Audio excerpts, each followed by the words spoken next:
How are you guys? I'm so happy to be here. And I'm so sorry I've been gone. I don't know. We're just going to move on here with this reading. And I really wanted to focus on the truth. I just want to be real with you with this reading. I just want it to really just start. I don't know. I have this thing lately with the universe. And I'm just like, no more storytelling. You know, no more long drawn out, stories. This is just going to be the facts, the honesty. How do you feel? How do they feel? And, what does Spirit think is possible?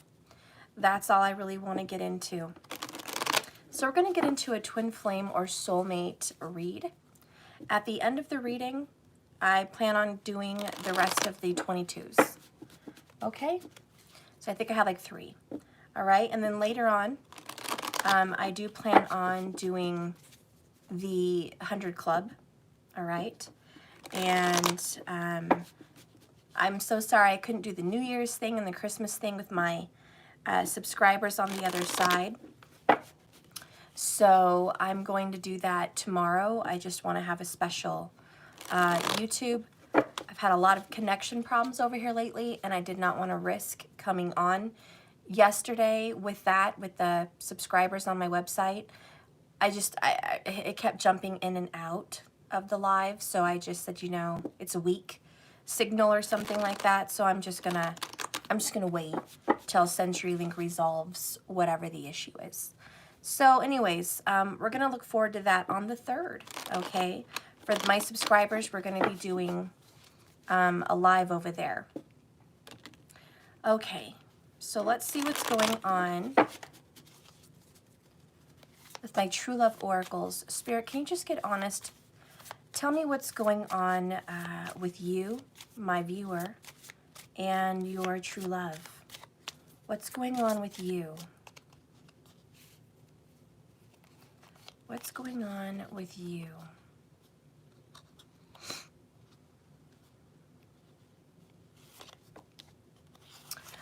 So what I'm hearing is you're kind of just playing it safe. That's kind of what I'm hearing.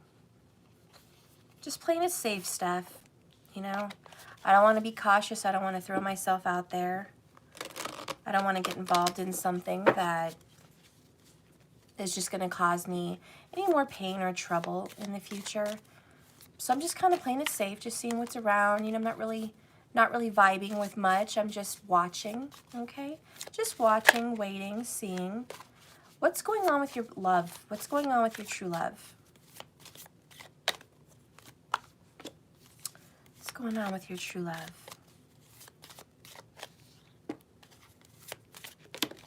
Okay. Wow, your true love is in a 4 energy. Wow, you're in a 3. Okay.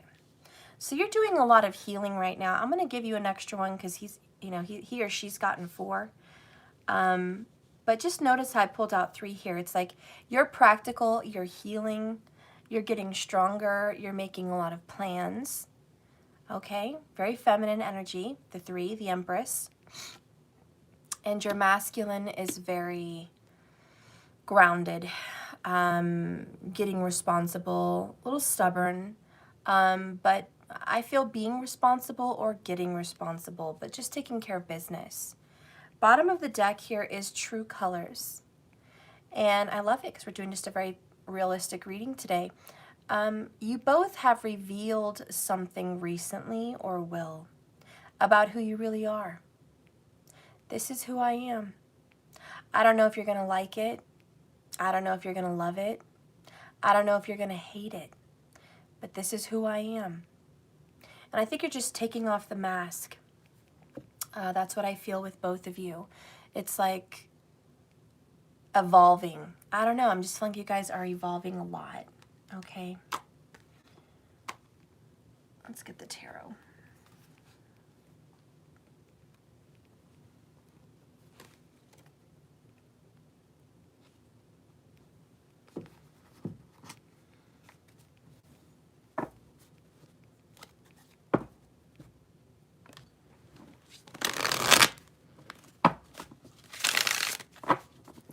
Spirit, please guide and direct me with these cards right now. I need an honest reading for my collective today. Happy New Year's, everybody.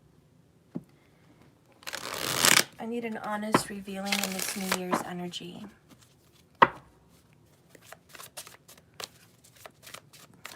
Show me my collective. Thank you. Show me the true love.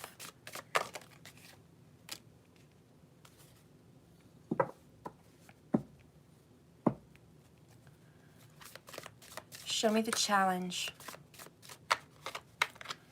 Okay. Show me their true love's challenge. Show me their true love's challenge. Thank you.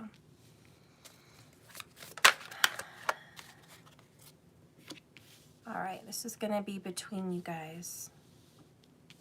And between you guys, this will be the conscious between you energy, the one that's spoken out, and this one's the hidden. Things that are just not said, not talked about, just felt, okay? Bottom of the deck over here, we have a breakthrough of awareness, the Ace of Swords. So the overall, underall energy together as a couple right now is you guys are going to have a brand new, fresh beginning with honesty. And I love it because I started this reading with honesty, and it's like, we're really going to get honest, aren't we? We're really going to start being real with each other. This is a great feeling. This is a wonderful energy for the fresh new year. This is very much a January card. You know, it's crisp, it's cold, it's concise, it's clear, it's direct. It's a blessing from the universe. It's a relief. It's painful. It's ripping the Band-Aid off, but it's good. It's good because we know where we're at. We know where we're headed, what we want. I like this energy of I know what it is that I need to do. So I'm really digging your vibe with that kind of an energy. And it may be both of you, but, you know, I'm just saying. I'm just saying. I'm just keeping it real. All right, so we are keeping it real. Oops. Okay, let me move this. Just a tad. I don't want it to get wet with the flowers. Okay. All right, so let's just go ahead and start the consciousness between the both of you. So what you both speak about to each other and what's out there in the open and you're both aware of is you don't know how to communicate well. This is Nine of Swords, self-sabotage, nightmares. Okay? This is like a Mars and Gemini energy. It's combative, it's difficult, it's hurting yourself and others verbally, mentally, just, it can be abusive verbally, mentally. A lot of this is pulling away from one another, pulling away, and it's verbally. Pulling away verbally, so pulling away from good communication and trying to escape thinking of one another. You both are showing each other that I'm not thinking about you. I'm not thinking about you. I'm not talking about you. You're not on my mind. I don't want this. I want an ending with you. And there's a lot of silence, but the truth of that is there's nightmares, dreams, inescapable dreams. There's inescapable thoughts that come after you guys seriously all day, at work, throughout your home life, just everything. Like there is just this real knowing that you're always on my mind. Okay? And I feel like that is something you both are aware of. But since it's the Nine of Swords, you're not really telling each other that. This is just like, I know you think of me because I think of you. I know you're having dreams about me because I'm having dreams about you. I know you're trying to stop whatever you're having with me because I'm trying to stop having something with you. It's a knowing that you guys are in the same energy, but you're not doing anything about it. This is very much, I really want to say a stagnation. you guys are in a stuck place communication-wise. And being that, I have to be honest, I have the Ace of Swords here at the bottom, and I have the Nine of Swords here. I know we're having a difficulty with an air sign. And if you are both air signs, all the more to you. All the more to you. But, you know, for those of you that are like, well, what are the air signs, the air element? It is going to be your Libra, your Gemini, and your Aquarius. And please check your Vedic astrology if you can, if you're not sure about it. If it resonates, you know, please check that. You can go to Vault of the Heavens, Lahiri Ayanamsha. Check your North Indian chart, okay? Just see. That's for those of you that aren't sure. And for everyone else, you know, please don't focus on the sun sign. The sun sign is the birth sign. Don't always focus on that. A lot of people watch me and they go, oh, well, that eliminates me. I'm a so-and-so and she's a so-and-so. And I always have to tell my clients, what is the moon and the rising? Those are really important. And, you know, a lot of people don't know. They're like, I didn't know there was more than one. Or I didn't think it was that important to look at the other elements. I didn't even think that was important. And I'm like, it's actually very important. And if you want to follow a reading and you're looking at zodiac signs, it's really good for you to know what those are. The moon sign for everybody is your mental awareness, your thoughts, your ideas, how you make plans. That's the moon. How you see things, like how you interpret life. How you communicate is the moon. And it's also how you feel. So all your emotions, that's all the moon. And if you really want to understand yourself or someone you love, you really want to get to know the moon sign of that individual. A lot of people think the rising sign is the most important out of the three.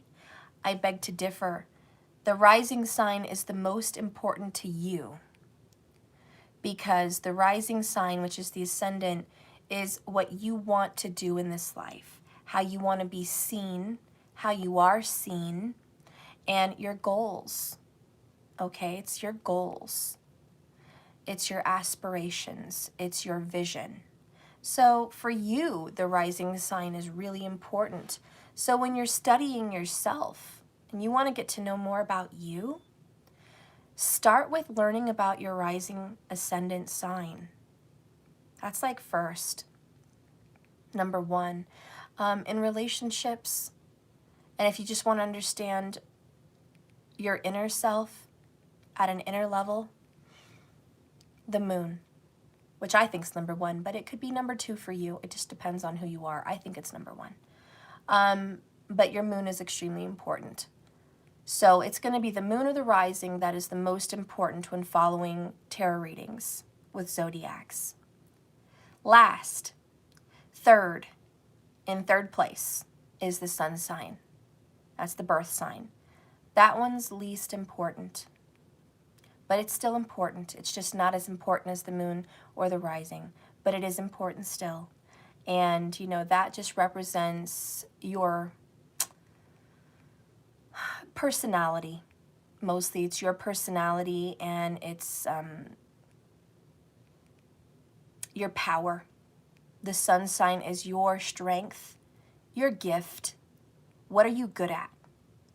You know, so maybe you have a skill that you're good at. Maybe you have a passion. Remember that fire energy, the sun. So what brings you confidence in life? What makes you feel powerful? That's going to be the sun sign. So if you want to follow a sun sign in tarot readings, look at it from a more self perspective.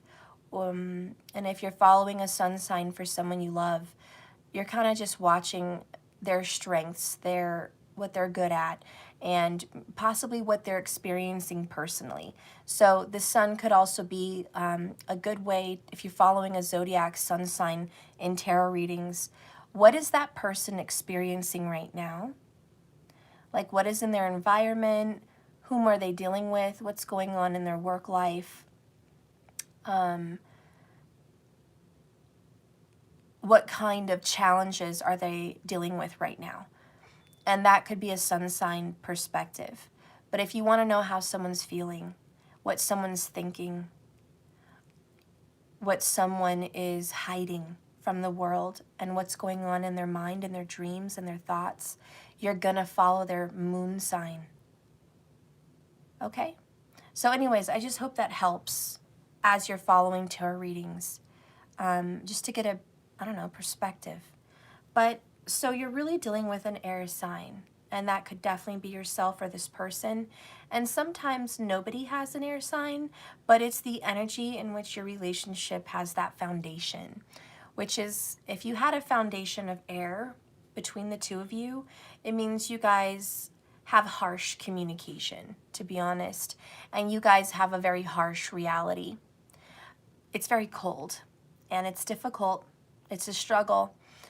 That's for sure. If that's your foundation of your connection, then that's what we're dealing with. But if you're air signs, it just means right now what you guys are going through here is just a very difficult communicative period, which is about to start fresh with the new year. Honestly, you guys are going to start being real with each other and telling each other what's going on in that head of yours and what's going on in the head that they have. Let me get a drink. Now, what's at a subconscious level? A lot of us are dying to know, not what we know already, which is the obvious. This is the obvious. The obvious is we're not talking very much. The obvious is when we do talk, it's not great. The obvious is I can't get this person off my mind, and they probably can't get me off their mind. That's the obvious. But here's what you don't know. 5 of Pentacles. Damn, this is the isolated and alone card, the lone wolf. This usually represents the dark night of the soul. And it represents loss. It represents abandonment. It represents grief. It represents a challenge. It's a number 5. The 5 stems from the Hierophant in the Major Arcana, and that represents your beliefs, your values, what you stand up for, what you rise to fight for, what you'll sacrifice for. That's the Hierophant. This is something you treasure, and it's being challenged. There's a threat, is what I feel.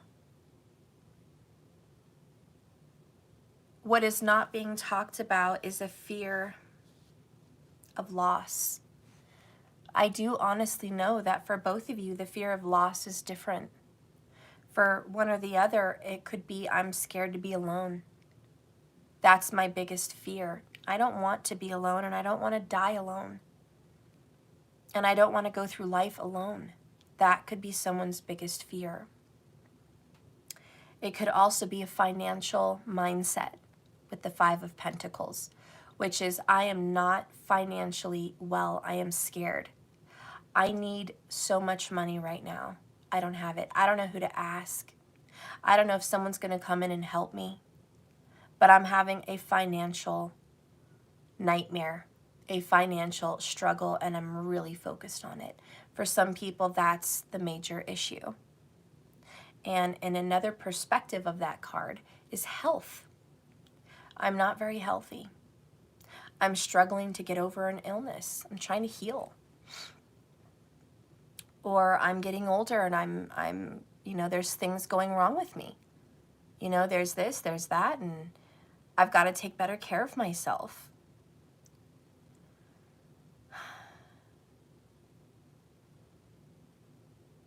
It also means that you're not alone. Every time you think you're isolated and alone, you're really not, because the 5 of Pentacles represents spiritual connection that's walking with you in your darkest moments, in your darkest hour. and it is darkest before the dawn. I know not a lot of people want to hear that. They think it's cliche, but it's the truth. That's the honest truth. You're not alone. You may be forced into a very difficult situation, and this is the both of you. It's not just one person. The inner section here is referring to the both of you. What do you guys share in common? What are you guys feeling together? What are you guys feeling about one another? All right?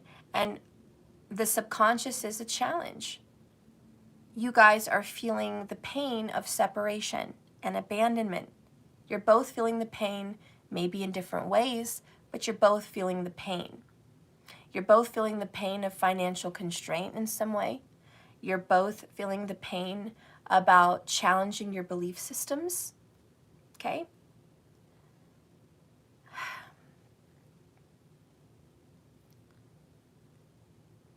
You're both needing to ask for forgiveness, but you don't know how to do that. I think there's two people here that want to make up, but there's two people here that don't know how. There's a lot of shit that's gone down between you guys with the Nine of Swords. You're both really, really wanting clear the air and start communication again, because this is brand new. And look at this. We have more swords, Page of Swords, Page of Thoughts. And then we have Five of Cups. And this is regrets, remorse, guilt, and sorrow. There's a lot of suffering between the both of you. A lot of you guys are like, Steph, I don't think there's suffering on their part. They seem to be hunky-dory. They're having a great life. But this is the subconscious. This is what you don't see. This is what's hidden. And it is hidden under a few more cards on the top. All that pain, all that suffering, all the guilt, all the thinking of the past, that's very well hidden. Deep behind the mind, the Page of Thought, the Page of Swords. It's well hidden. But deep within the recesses of your guys' mind is the suffering from all of this. You're both dealing with a karmic cycle that needs to go. And I believe what that karmic cycle is, if I could put a title on it, is lack of speaking the truth. Keeping a mask on. That's the karmic cycle that's got to end this year. Right now it's trying to end. That's this true colors. You want to show your true colors? Why do you hide your true colors anyways? Like, what are you afraid? I'm being real. I'm being honest. There's a genuine reason you don't want them to know how you feel. And a lot of the reason you don't want them to know how you feel is because you're scared of rejection. Five of Pentacles. But guess what? They're scared of rejection too. If you tell this person how you really feel, which is sorry, just sorry, and you just want a new beginning, and you care about them, and you think they look great, or you just want to give them a hug, or you just want to tell them I've been having some dreams about you, you're afraid that if you they might react in a bad way.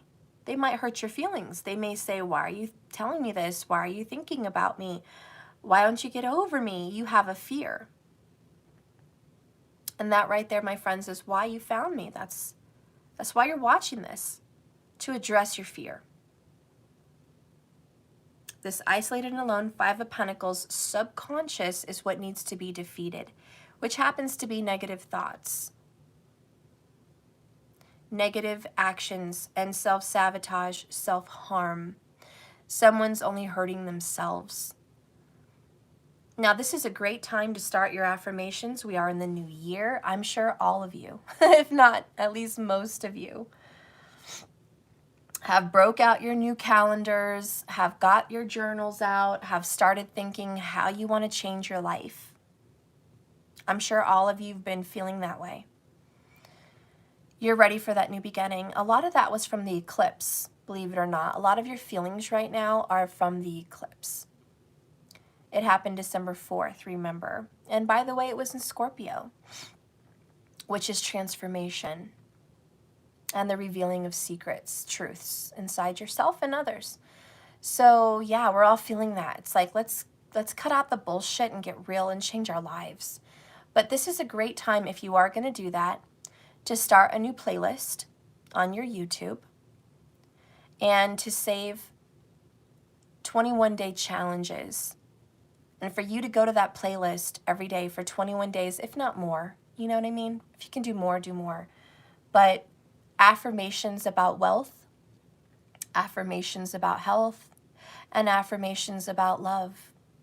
Also videos about healthy eating, videos about, I don't know, life-changing, inspirational things that you need to do, things that you want to do, maybe projects, whatever.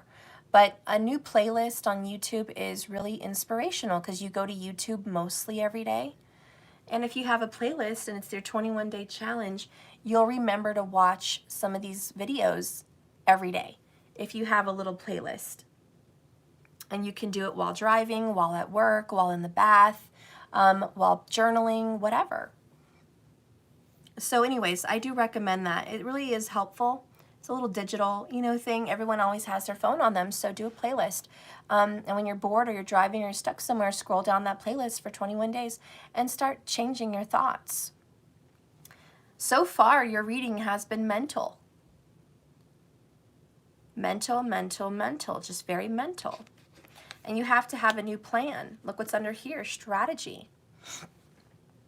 You have to plan the next move. The next one here is the talk. You both need to talk. And I do feel it's coming up probably very soon because we have the Ace of Swords. There's going to be a breakthrough, and watch, you're going to plan some kind of a meeting with this person because you guys are going to talk. It's in the cards.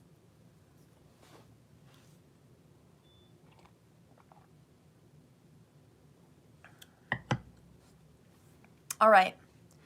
So you guys have a fear mentality. You have a lack mentality when it comes to each other.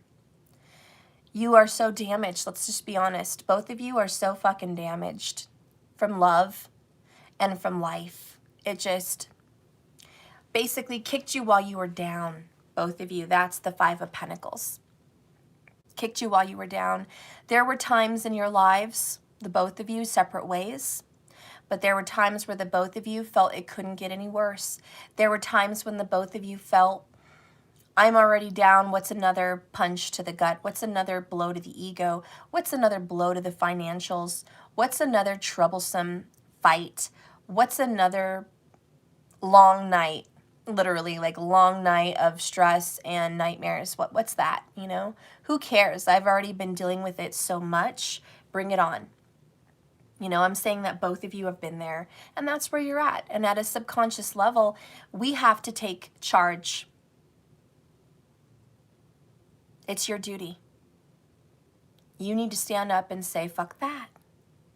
I'm not going to let my mind tell me that shit. Every time I think about speaking out, I'm not going to let my mind tell me I'm going to fail. Every time I think something's going to get better between us, I'm not going to let my fears dictate that it's not, that I'm living a dream, that I'm pretending, that it's ridiculous. I'm not going to let my mind tell me I can't. Every time I want to do something fresh in my life with this person, or maybe in general, I'm not going to let my fears tell me that it's impossible, that I shouldn't be thinking of that. I shouldn't even be hoping for that. Every time I tell myself, I'm going to manifest $1 million. I cannot let my head and my words in my mind tell me that's ridiculous. You know what's really ridiculous is this fucking voice in your head. That's ridiculous. Things are not always going to be the way they've always been. But this voice is telling you that. Shit is not going to be so difficult like it's always been, like that voice is telling you it is. It's not going to be silent and painful like it's always been between you guys. Shit is going to get cleared up. But you have to put this voice to rest. So your karmic challenge for the new year is to tell this voice to take a back seat. You're not supposed to be here anymore.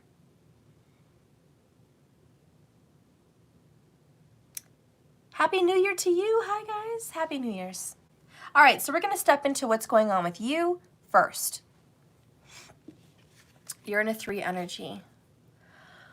Ooh, third party. Let's just rip off the fucking Band-Aid.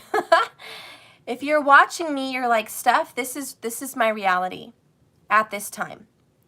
At this time, I currently have feelings for someone that is with somebody else. Or at this time, I'm involved with someone, but I have feelings for someone else. Or there's a third. At this time, I have someone in my sight, someone that I want to communicate with and be with, but I also have another person who's a much stronger possibility for relationship for me. So I have options. So I don't know what one of the 3 categories you fit in at this time, but let's just say we've got a third party thing going on. And you're like, I'm just being real. I'm just being honest. This is what it is. This is kind of the situation. I don't necessarily feel so great about it, is how you feel. And if you are confused between 1 or 2 people, if you're trying to make a choice on who to pursue, there's one person you feel is better for you, but the other person you have some curiosity if it might be better, but you're not sure. And if you love someone that is in another relationship, you're wondering, do they still have feelings for you? The answer is yes. If you're having feelings for someone that's already in a connection, the other connection is on the way out the door. The other connection is on the outs, because that person is still connected to you. Just like this guy holding the hand of this other girl. He never let go of this person, even when he started a relationship with this person. And sure, it looks nice. She's laying her head on him. She looks mighty comfortable and relaxed. But you can see he's disengaged with what's going on with her. He's engaged on what's going on with this person. So if you do care about someone, I mean, the proof is in the pudding, in the picture. They're still into you and you feel that, but you feel very uncomfortable because of this person. I don't blame you. And if you're the one that's in a relationship, but there's someone else out there, then again, the proof is in the cards. You may be this person. You may be this person in a relationship.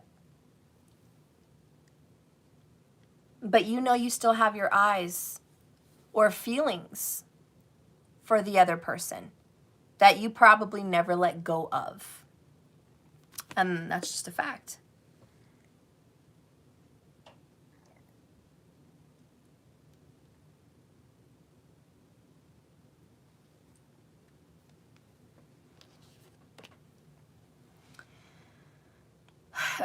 The next card that we have here is childhood wounds.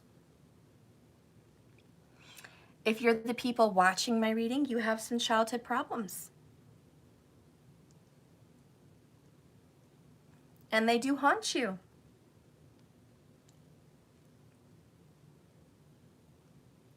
A lot of you guys know exactly what it is.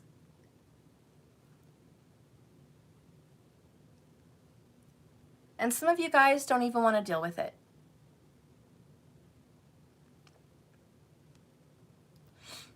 Some of you guys are not aware because you don't want to deal with it. It's like, yeah, sure, everyone has childhood wounds. It's not that serious. I have a life. I'm a grown-up now. I don't want to carry my childhood with me. I can only tell you that, yeah, everyone has childhood wounds.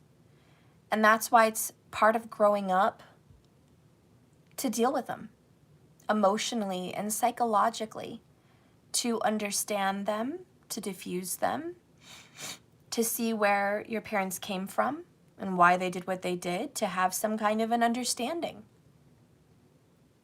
You get to a place, right, where you say, you know, my parents did the best they could with what they had, with the knowledge they had and the experience they had. They were not perfect. There was mistakes made. I had some experiences I loved in childhood, and I had a lot of experiences I hated in childhood. That's life. So be it. Okay, so maybe I have some scars. So maybe I've got some abandonment issues. Maybe it's so deep-seated that it only triggers and affects me when I'm in a relationship. Maybe that doesn't bother me at work. It doesn't bother me with my friends. It doesn't bother me at home. But it does bother me when I feel like I'm going to be rejected. That's when it bothers me. So if you want to take on those things for the new year, just part of dealing with being an adult now is just dealing with those childhood things. Be it that they're very small, or be it that they're major, major issues. Be it that you know what they are, or maybe that you don't. Maybe break out some kind of a cool journal and just start figuring it out. Now, on another note, I also feel like some of you have children that are growing up. They're still little. And you have children with someone that's in a third party. Or you're in a third party and you have children, however it resonates. But you're like, Steph, this relationship affects my children. It's not just me. I'm in a really bad place right now. I'm really stressed and I feel really abandoned, or my children feel really abandoned because this person left us and he's off or she's off with somebody else. And I feel like I've lost my family. And yeah, I know we're still connected, but I feel the pain or the shame or the guilt or just the suffering in general because of it. I don't like having to deal with this. It hurts. I'm trying to heal it. I don't know what to do. So for some of you, it's personal because it's affecting your children.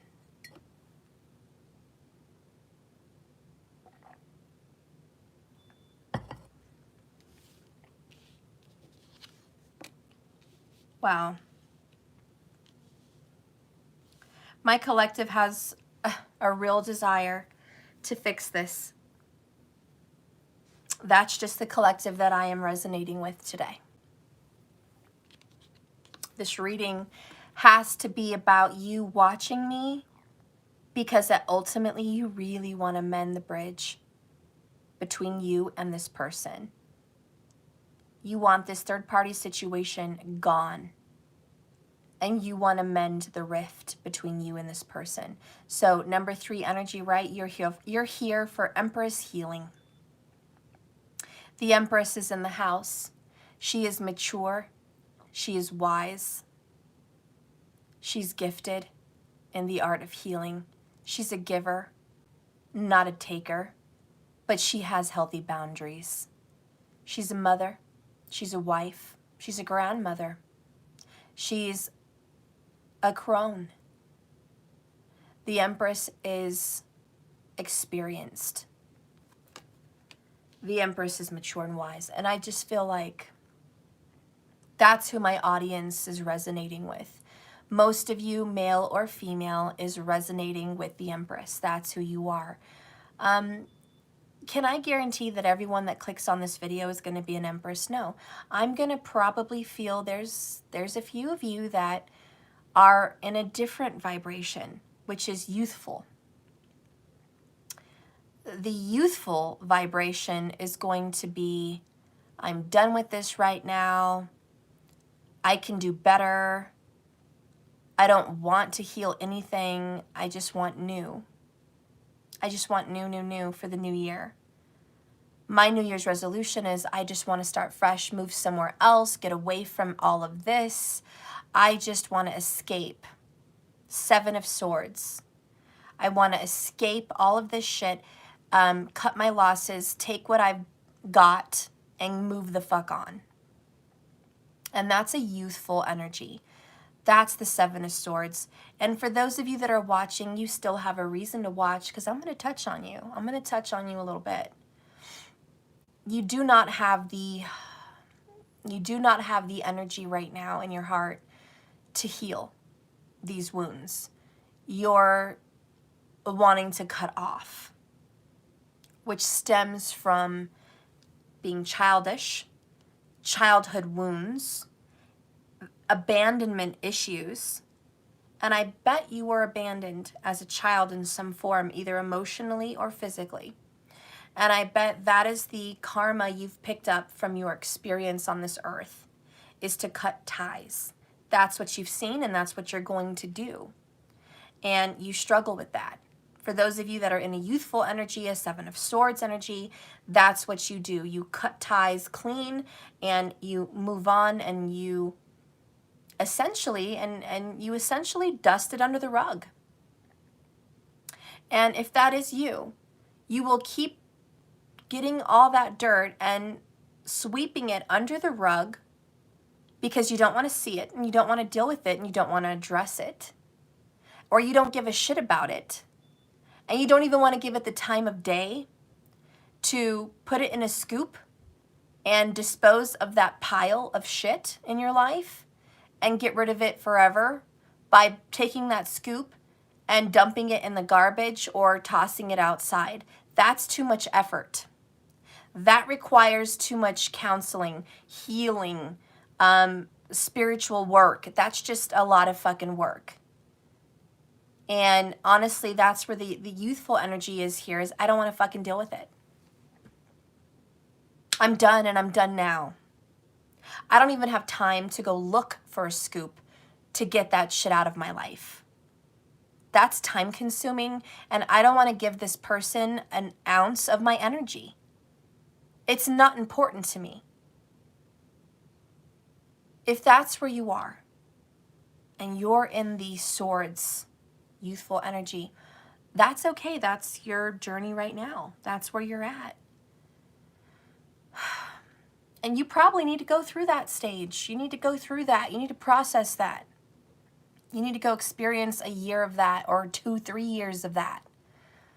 But I can guarantee you, you'll be back. If that's the kind of energy, and you'll be back. You'll be back to this. Because you're going to come back to dealing with a twin flame or soulmate, which needs karmic clearing.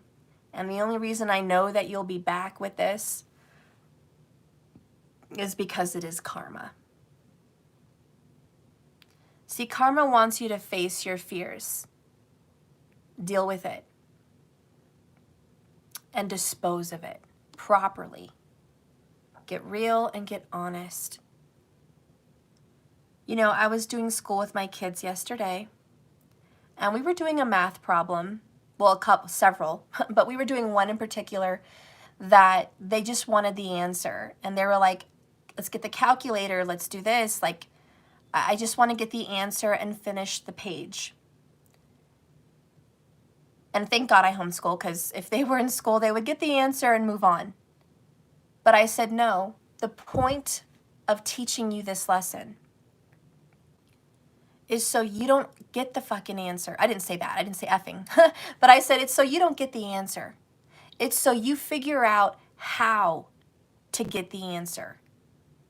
I'm like, that is the secret. That is what you need to learn in this lesson. I don't care if you ever get the right answer on that paper. Screw the right answer on that paper. You could ask Surrey for the right answer on that paper. The real lesson, the real understanding is that you guys know how to find out how to get an answer for that problem. And I'm like, you have to go through steps. You have to look at the problem. You have to break it apart.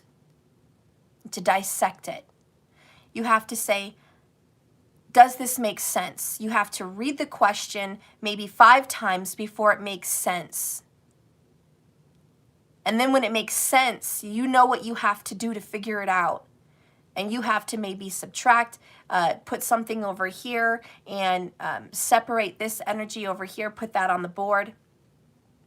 Figure out for A, then you can figure out for B, then you'll find out what C is. You have to figure out A and B to get C. And C, they just feel like we just got to get C. That's the answer. So anyways, we spent quite a good amount of time on one question over and over again, which was frustrating for them, just so they could understand how I got the answer I got. And if I have to draw visuals, I draw visuals. If I have to make examples, I make examples. If I have to change the numbers from numbers to money to make it easier to understand, that's what I'm going to do. I'm going to change numbers to money. Let's talk money because that makes more sense for you. But that's the problem with the world today. People want the answer, but they don't want to figure out how to get there. The most important part of your karmic walk is not for you to solve your karmic equation and you finally get the remedy and the antidote to your karmas per se, but that you know how to work out your problems. And I know it's time consuming, and I know it's frustrating, and I know it's repetitive, and I know it's annoying, but really, what else do you have to do on this planet that's so important? Your soul came here to do it. So I know you've got 1,001 other things to do, but your soul came here to decipher this karmic equation. Let's figure out how to, in a healthy way, not sweep this under the rug and walk away from our pain, and not shut down emotionally and mentally because we feel we might be rejected or unliked or left alone or abandoned. Let's not be afraid of that. Let's just be real with someone and see the magic that happens because we're real. That's the magic. And the universe is going to surprise you on the beautiful gifts and the joyful, emotional fulfillings that you're going to have by being so real and so raw and vivid with your true colors.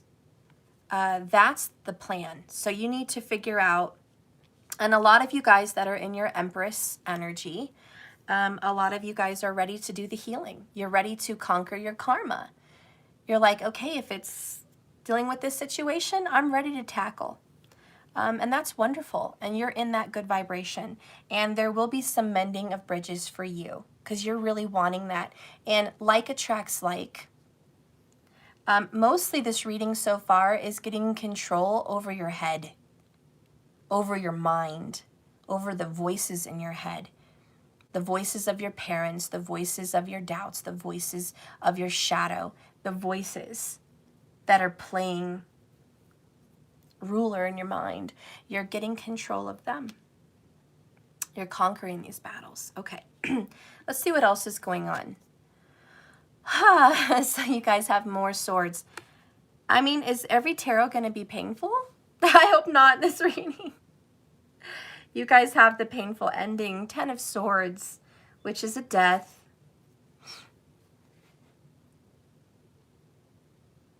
A lot of you have emotions right now. I didn't get to say goodbye. I didn't get closure. It came suddenly, and it came like a shot in the dark. It was a stab in the back. It was a low down, dirty move. Or I've just had the rug ripped out from under me a few times. It was dirty. It was painful. It was wrong. It was rude. It was cruel. It was terrible. And it was extremely painful. And in a nutshell, my collective that is watching me, you went through a lot of suffering. and you've dealt with painful endings before. This isn't the only one. There's been many painful endings, and I just feel like, in a nutshell, a lot of you guys are just like, I didn't get to say goodbye to my twin. We had an argument, we broke ties, and I did not get closure. I didn't. I just had to feel the sting and the burn of separation after a petty argument or after some stupid bullshit. And it tore my heart out. It just tore my heart out. And I'm still suffering and bleeding from that fight emotionally, mentally. It hurt me. And I don't mean it just hurt my feelings. I mean, it hurt my soul. It hurt my walk in life. It hurt my ego. It damaged me. I fell back. I got into a depression, or I lost myself, or I lost a lot in my life after that. I just lost. You know, it's that Five of Pentacles, Ten of Swords. I just lost, Steph. I lost, and it was very painful. And I sat there in a painful ending without closure, without mending a bridge, without anything. And maybe there was a shocking blow because of a third party. And it just triggered so much inside of you from childhood. Maybe your parents or your upbringing. Or if you did have children, you know, it hurt you because it hurt them. And you're like, more than anything, Steph, I despise this third party situation.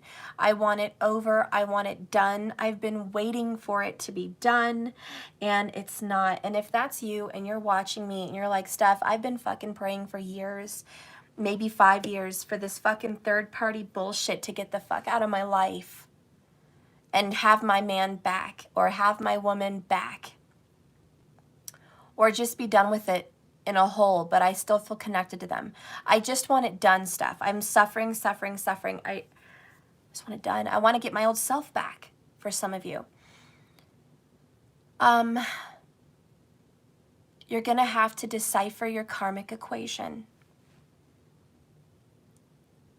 And as annoyed as my kids were in the classroom, you're going to be annoyed on this earth school. But you got to do it. And I know you know that. And I think you're well and good enough ready to do that now. But what if they don't come back?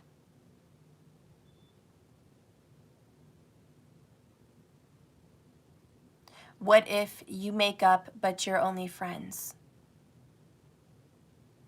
What if you make up, or you heal your wounds and you apologize and they apologize to you, and you heal your karma with this person, only to find out after the healing of your karma, it still leads to a separation?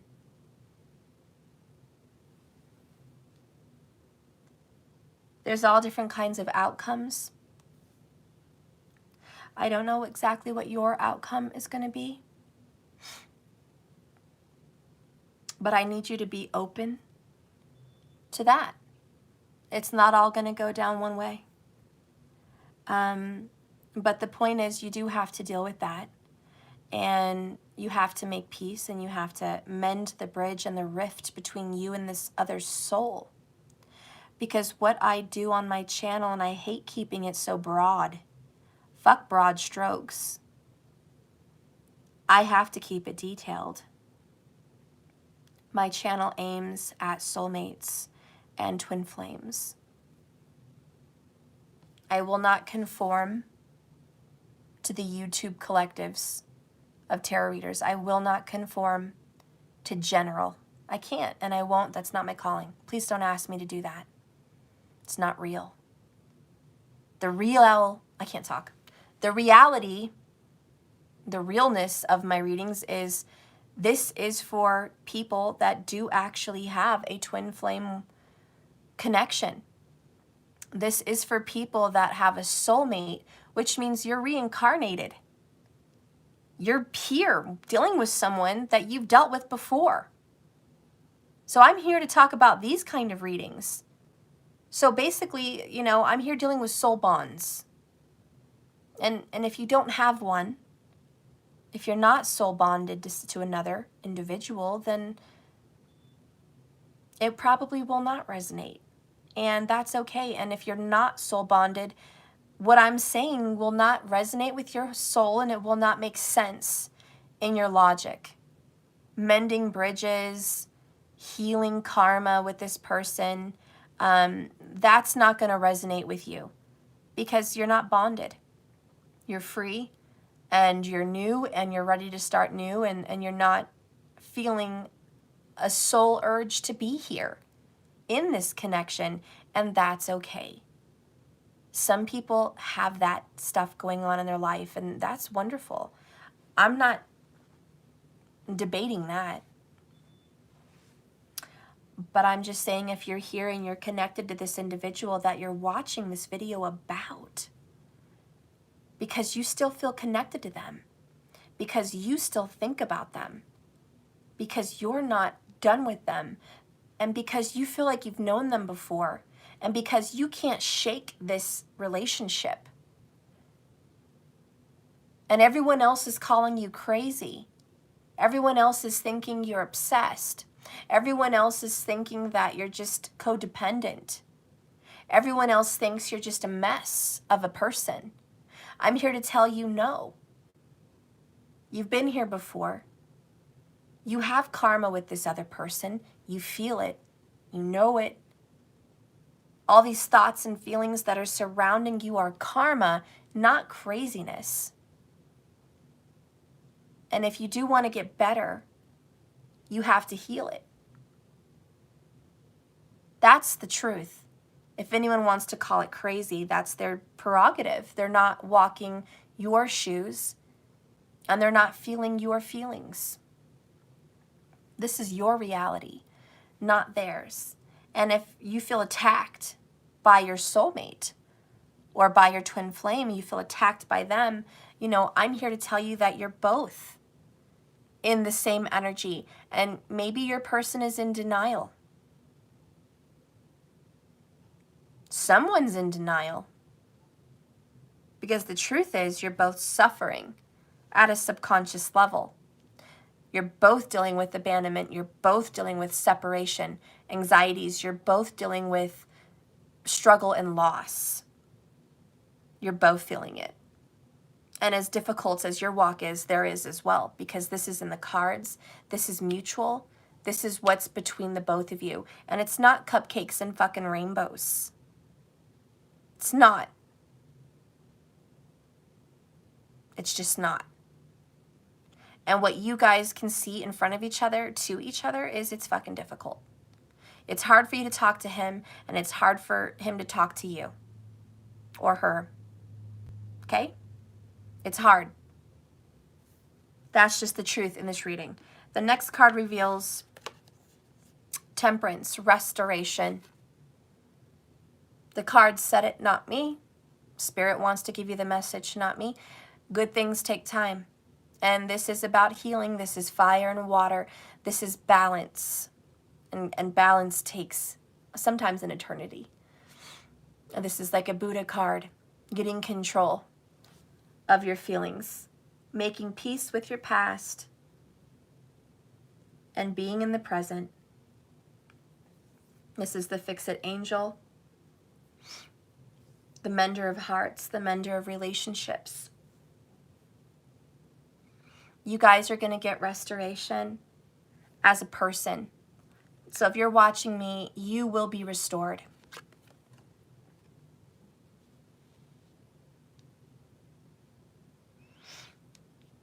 You will be restored. Restoration is coming from my collective. You are going to be healed from this karmic mess. That is a piece you can take with you to the bank. You can count on being a restored person after a very painful ending.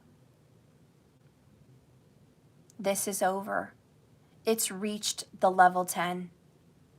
It will not get worse than it already has been. Max. You've reached the max. Maximum suffering has been reached. So there's only one way to go from here, and that's up. So you're working your way, collective, on your way to healing this, this bond, mending the bridge between, honestly, your truth and reality. Because for a while there was a very confusing separation. Now you're going to mend the best of both worlds. You're willing to make peace with your lover or with your twin flame and soulmate. Even if it is a third-party situation, you're willing to make peace. You're willing to send them the olive branch. You're willing to work together. You're willing to bury the hatchet. You are willing. And as hard as it's been, and as long as it's taken for you to get here, and for some of you this may be 5 to 9 years, it doesn't matter. You're ready now. 2022, I'm ready. I'm ready to move on from that pain, okay? So a lot of you guys are ready to get over this in a good way, in a really good way. Let's see what is going on with your person in their 4 energy. I initially felt a lot of stubbornness here. It's very masculine, whether it's female or male. It's just a very masculine energy. They're more concerned about responsibility at this time. Let's see. Oh, I'm fucking shocked, to be honest, because I wasn't feeling that. Oh, wow. Your soulmate or twin flame is ready to forgive you. And they're ready to forgive themselves. They may have already forgiven you. And if you don't feel it yet, they are in the energy of forgiveness. It's coming. And these 2 swans do represent twin flames. Swans mate for life. They are in an energy of forgiveness. They want to bury the hatchet as well. I love, one of my favorite combinations in readings with my cards is these 2. If I get these 2 cards, especially one on each side, I'm like, wow, this is happening. It's definitely in the cards. Spirit's helping. This is going to lead to somewhere wonderful. This is going to be a beautiful, peaceful embrace. There is going to be some resolution, and we are going to get to bury that hatchet and let the difficult times end. So I really like that I have that combination today. Your person is totally in the energy of moving on as well and getting back to a good connection with you, because this isn't forgiveness and saying goodbye. This isn't the moving on card. That's more of a release. It's more of, yes, I forgive you, you forgive me, let's go live happy lives. This isn't that card. This is the card of, I forgive you, I hope you forgive me. Let's build our bond. Let's create a good foundation. Let's make something together. This is a togetherness card. And I do have to say the year 2022 is a bunch of 2s, and that's a bunch of coming together. This person is tired of fighting. They're tired of fighting karma, keeping it at bay. They're tired of fighting with you. They're tired of fighting fate that keeps knocking at their door, trying to come in with you attached. They're tired of pushing you away, fighting you off, fighting themselves about having feelings about you or having thoughts about you. This person is tired of pushing it around. They're exhausted and they're surrendering and they're just giving that up. Okay, so the next one here is one-sided. I think they feel like it has been very one-sided. And they know it's their fault. They've only seen things one way. They also feel you only saw things one way, and that's their personal opinion against you. But they also have woken up with that Ace of Swords. And the breakthrough is, I've been selfish. I've been only looking at our connection one way. And I've only allowed it to be one way. And that can't be anymore.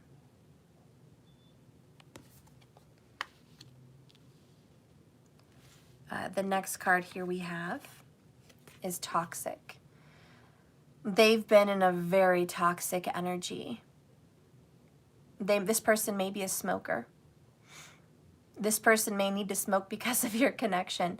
But, you know, you're over here dealing with childhood wounds and wanting to mend bridges. They've been stuck in toxicity. They've had a very bad mindset. They've had a lot going on in their head, because this is a skull. They've had a lot going on in their head that has led them down a dark, dark path. And they've been stuck one way in toxicity since you guys separated. They've had a very hard struggle. They don't share that with people. They don't share that with you. They don't even want to address that with themselves and go, oh yeah, I've really had a struggle. And this is the denial I've been talking about. They've been in denial of your connection. They've been in denial of their karmic cycles. They've been stuck in denial. They only saw it one way, and it was just negative the whole time. Let's see what else is going on. Refreshing. They're tired of that energy. Just sick of it.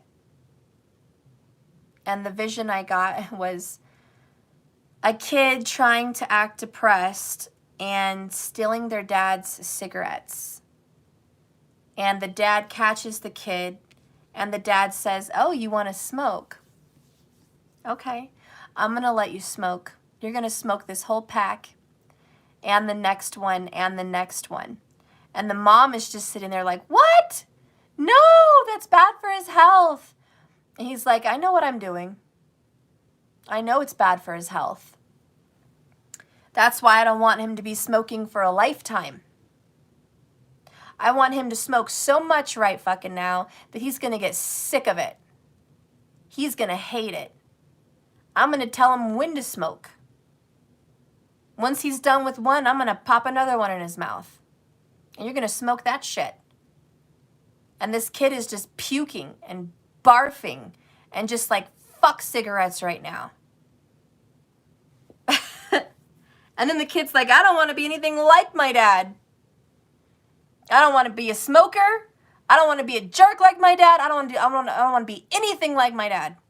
That's what I'm seeing. That's my vision. That's the little video that played in my mind. That little screen. Okay? And that's the universe doing that to your person. The universe is like, oh, you like one-sided. Oh, you like toxic. Oh, you like that karmic shit. You like it. Oh, you're attracted to the temptations of this world. You're attracted to trouble, hardship. You're attracted to sneakiness, to lies, to deception, to denial.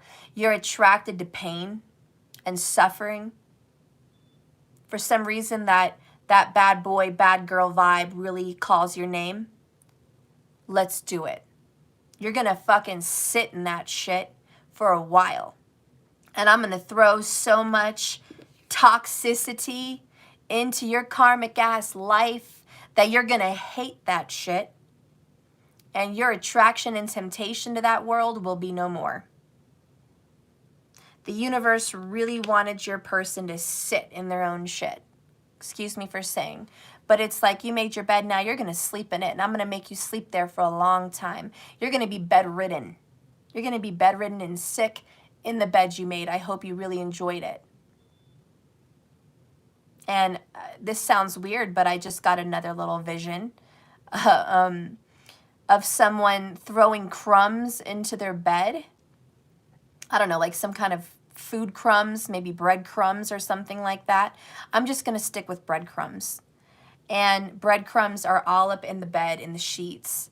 And then someone's like, oh, I'll deal with it later. And they just make up their bed and then they go back to bed and they're sick with COVID, right? Or they can't get back out of bed and they're laying in bed and they can't sleep because there's breadcrumbs all in the sheets. And more than anything, they just want to come out of the bed and dust off the crumbs. But instead, what I'm seeing is this person wants to like shove crumbs, like you know how you lay down, you just want to dust it off and it doesn't go away. They're still in there. You can't keep dusting crumbs off and it's done, it's gone. Because as soon as you lay back down, you're going to find more. Like it just sticks to you. You're going to find more. And so the only way you're going to be able to deal with this is to get completely out of bed and dust the whole thing off or change your sheets, one or the other, okay? I would change my sheets, but whatever. You know, it's like just you have to get completely out of bed, dust it off, period, or change your sheets. But you can't sit there breadcrumbing it and think, I'll just dust this off and I'm good. You're a fake, you're a denial person, you're not living your truth. And Spirit's like, go ahead, keep trying to dust off your, breadcrumbs. You want to breadcrumb it? Fine, breadcrumb it. Be toxic. Be in your karmic mess. Breadcrumb it the whole way. Oh, you want to breadcrumb it 2017? Breadcrumb it. What about 2018? Yeah, fuck yeah, breadcrumb that shit. What about 2019? Fuck yeah, breadcrumb that shit. You're hardcore. Be stubborn. We do have a number 4 energy here. Be stubborn. Stay there. Oh, 2020, you're going to breadcrumb that shit too? Awesome. Breadcrumb 2020. Fucking do that shit. And this guy's like, yeah, I'm going to breadcrumb that shit. You're not going to tell me what to do. You're not going to influence me. I'm going to stick with it. I'm going to fucking do that shit. Excuse my French, everybody. But, that's this person. Oh, I'm going to do this shit 2021 too. And what? And what? No one tells me what to do, when to do it. No spirit inspires me to change. Fuck change. Okay? That's how this person has been. I don't want change. Fuck change. It's my way. That's the only way. I don't listen to anyone and I don't care what you have to say.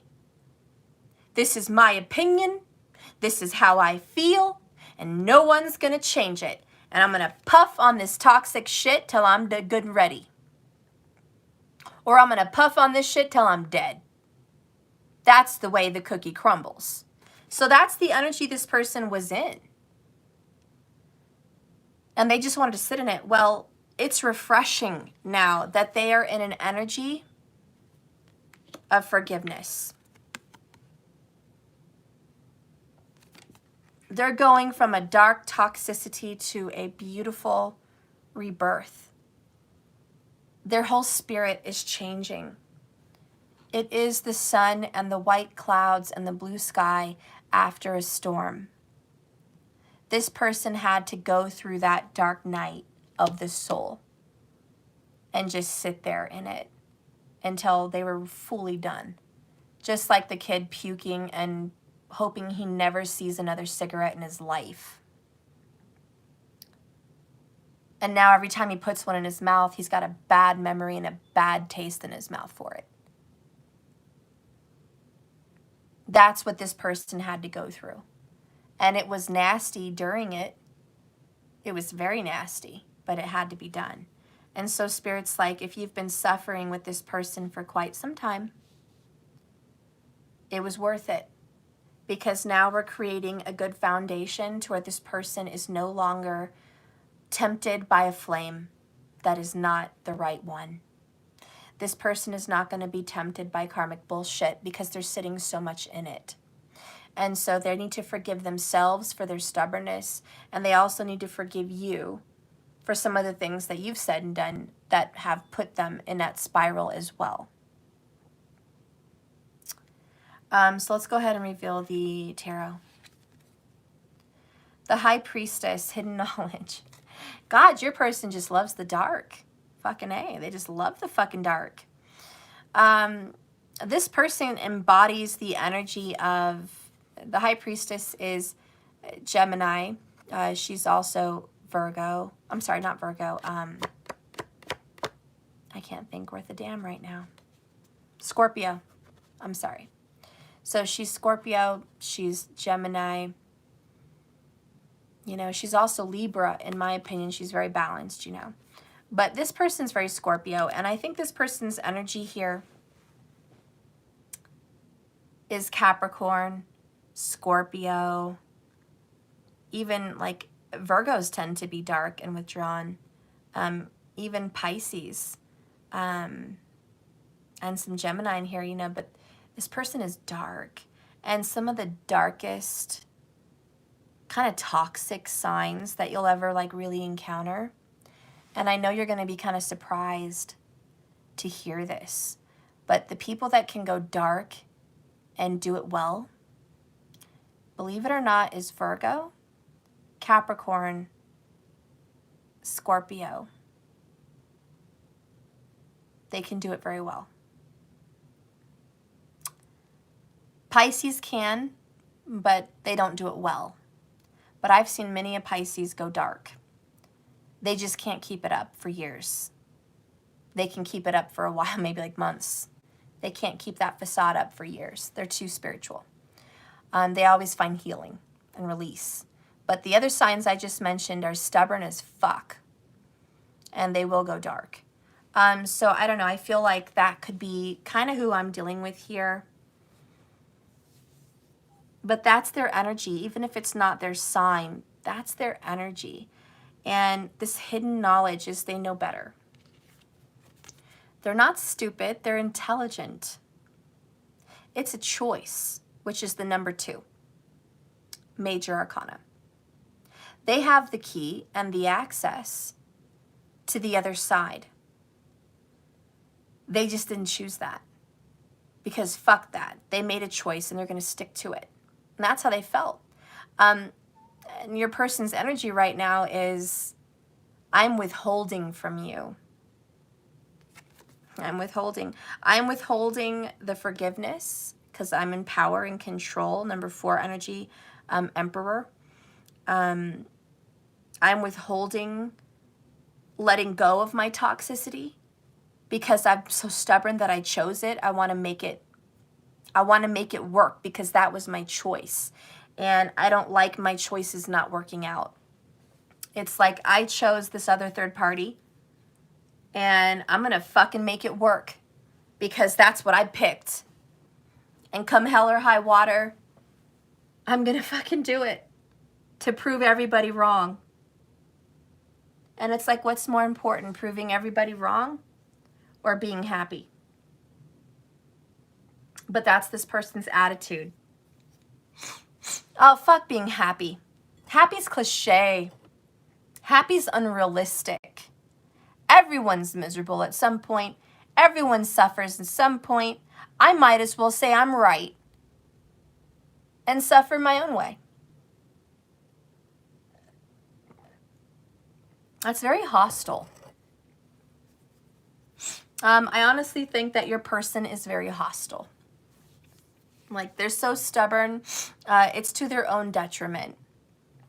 And they withhold so much goodness from themselves and from you that it just makes this that much harder. They also keep a lot of secrets about how they really feel from you and from other people. The next card here is the Hierophant, Spiritual Advisement. Wow, talk about stubbornness. This is what I believe. This is how I feel. And that's that. I made a commitment to another person and it wasn't you. Hierophant could be married. It does show a married couple in the picture. So your person may be married or engaged or disconnected and committed to another individual. And if they're single, which I don't think they are because we have third party, but if they are single, they're just super committed to themselves and their path.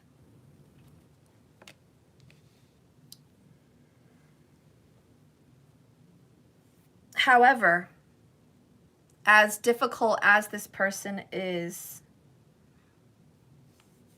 they're going to break.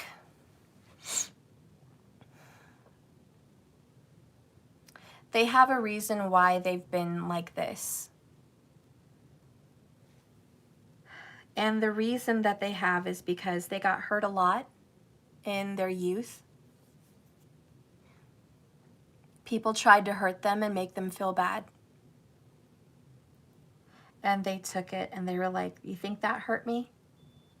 Hurt me again. You think that hurt me? Nope. Try harder. Bring it. This person feels comfortable in pain. And they may have suffered abuse. I don't know. But the movie that, and I go through movies a lot in my readings, but the movie that came to my mind was Good Will Hunting with Matt Damon when he was such a little cutie. And he was talking with Robin Williams, whatever he was, the psychologist at that time, about his issues. And he was a brilliant, brilliant person. He could have gotten any job he wanted. And he would rather suffer and live in poverty and work a dead-end job with his friends because he was used to suffering. He didn't want the good life. He didn't know what that felt like. And there was a part in the movie where he was breaking down and talking to his psychologist, and Robin Williams, and he was like, you know, my dad used to come home drunk and he would tell me to pick a weapon, basically. Pick something that he would beat me with. And he was like, he'd put like a wrench on the bed, a belt, or a shoe, boot, something.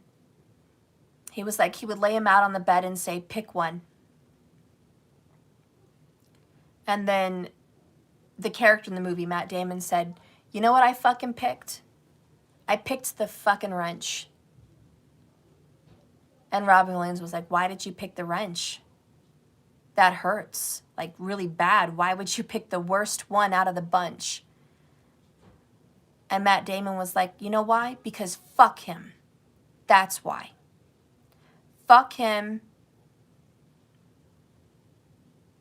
And I didn't want him to think that he was going to break me. I was going to let that asshole know, you go ahead and pick the worst thing you have against me. It doesn't hurt. You don't hurt me. You don't hurt me. And he was like, I would take it. I would take that fucking wrench. I would get beat. I would get told terrible things. I would just take that shit. And I would just smile in his face and spit out the blood and say, fuck you. That's why. And he's like, he got hardened because of it. He got really hard. He got hard-hearted and he got hard-headed. He just got callous and he got hard, okay? And it finally took Robin Williams for him to break down. And he just started crying. And that was the revelation. That is the breakthrough, the Ace of Swords, the breakdown. And Robin Williams told him, it's not your fault. It's not your fault. He just said a few words. He was like, it's just not your fault. But somewhere where he couldn't even talk, there was a place in his mind he couldn't even speak about. Robin Williams understood him on a psychological level without needing his words. He was like, you don't need to tell me that you have self-worth issues. You don't need to tell me that you feel alone and it wasn't right. You don't need to tell me a fucking big ass confession about your heart and how painful it was and how you don't understand why that happened to you and how it wasn't fair and how you cried out and no one came and how alone you felt. You don't need to tell me it's not fair. Just know that I know. And the only things Robin Williams said was, it's not your fault. Because he took everything that Matt Damon was feeling in the movie, everything that he was feeling, every thought, every emotion, every rejection, every abandonment, every secret, every bit of the dark night of the soul, he just took it in a collective energy and just wrapped it up. And he was just like, you know what? That doesn't matter. It just doesn't matter. It's not your fault. Everything that happened to you, everything you experienced, the asshole you've been, it's not your fault. And he just hugged him. He just hugged him and he held him, and Matt Damon broke down in tears in his arms, and he just let it out.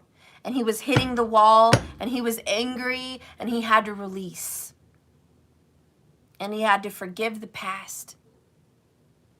And I bring up forgiveness because a lot of people, and lately, if you guys read through my comments of recent videos for December, a lot of people have said, Steph, how can I forgive the child molester that hurt my daughter? How can I forgive the abuser that hurt me when I was young? How can I forgive the murderer of my child? How can I forgive the murder of my spouse, or how could I forgive my abusive parents, or how can I forgive whatever the toxic shit is in your life? First of all, the best way to deal with your pain is, number one, you're not alone.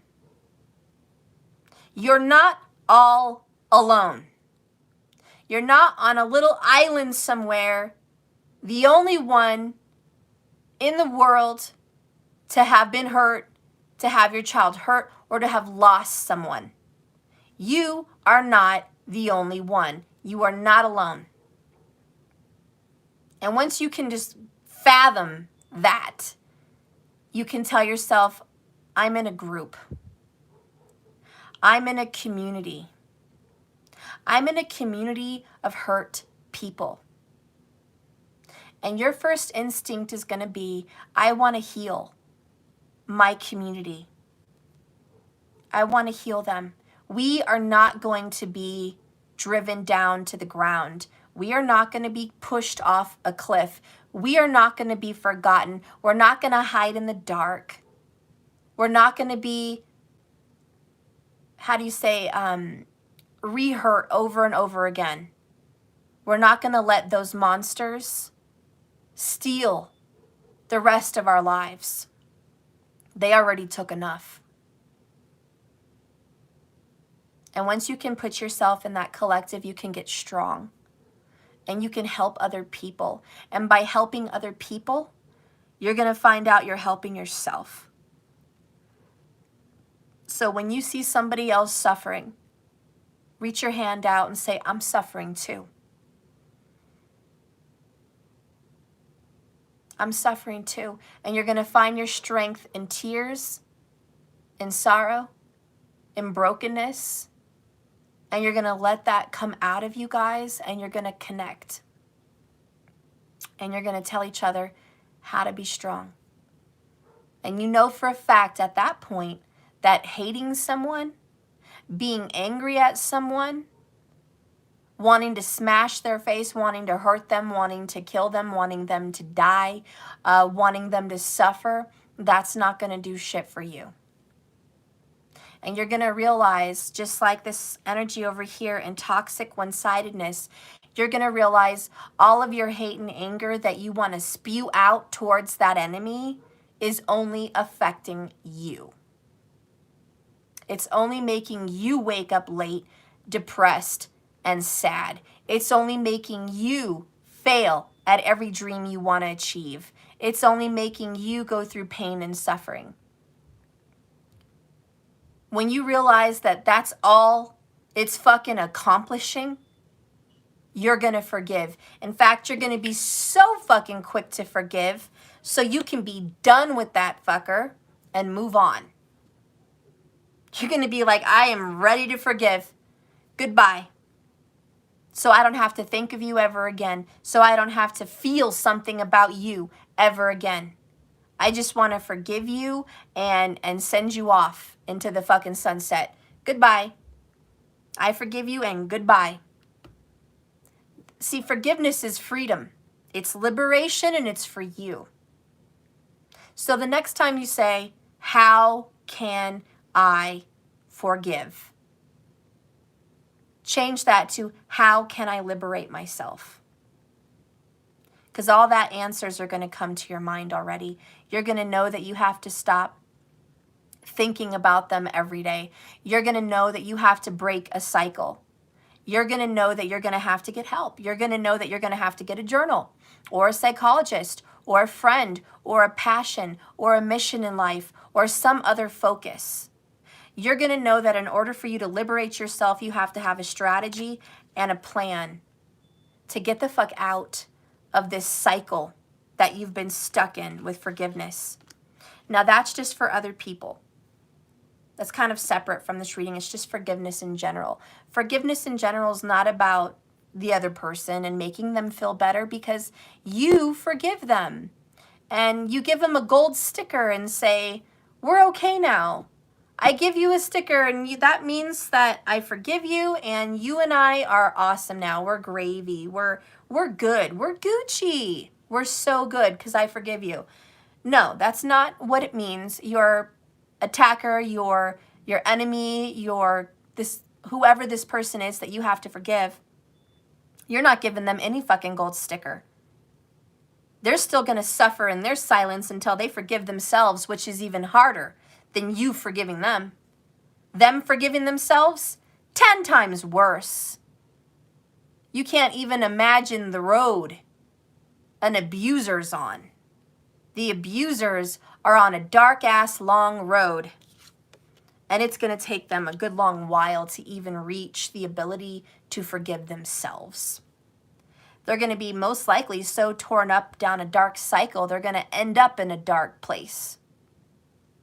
And they're going to reincarnate in a dark place and experience what they did. And I don't like to speak of those things, but that's the truth with karma, because like attracts like. So if you ever met evil people and they never changed and they were never sorry, their hell is going to be, they're going to be reborn into this world abused the same way they hurt others. And their soul will learn one way or the other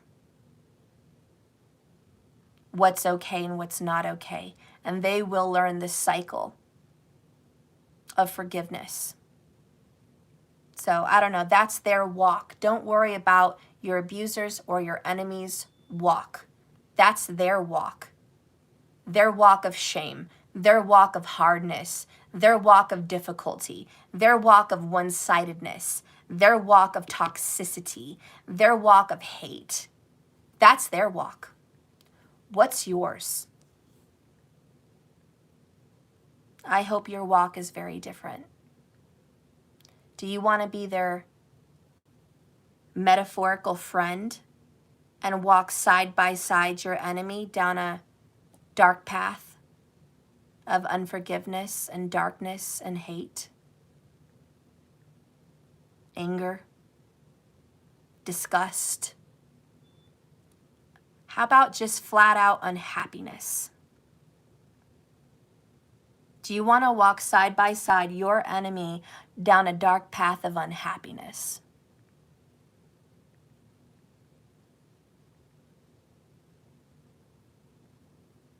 No, you don't.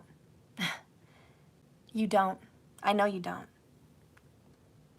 Texas Bill, hey Steph, can that bad karma be mitigated in this lifetime? Oh yeah, lots of bad karma. It starts with forgiveness. Because forgiveness is dropping that shit off a cliff. I mean, in a sarcastic nutshell, when you forgive someone, you drop that shit off a cliff. Okay, I'm not carrying it anymore.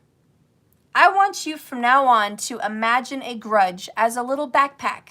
How about a little Yoda backpack? No, because we like Yoda.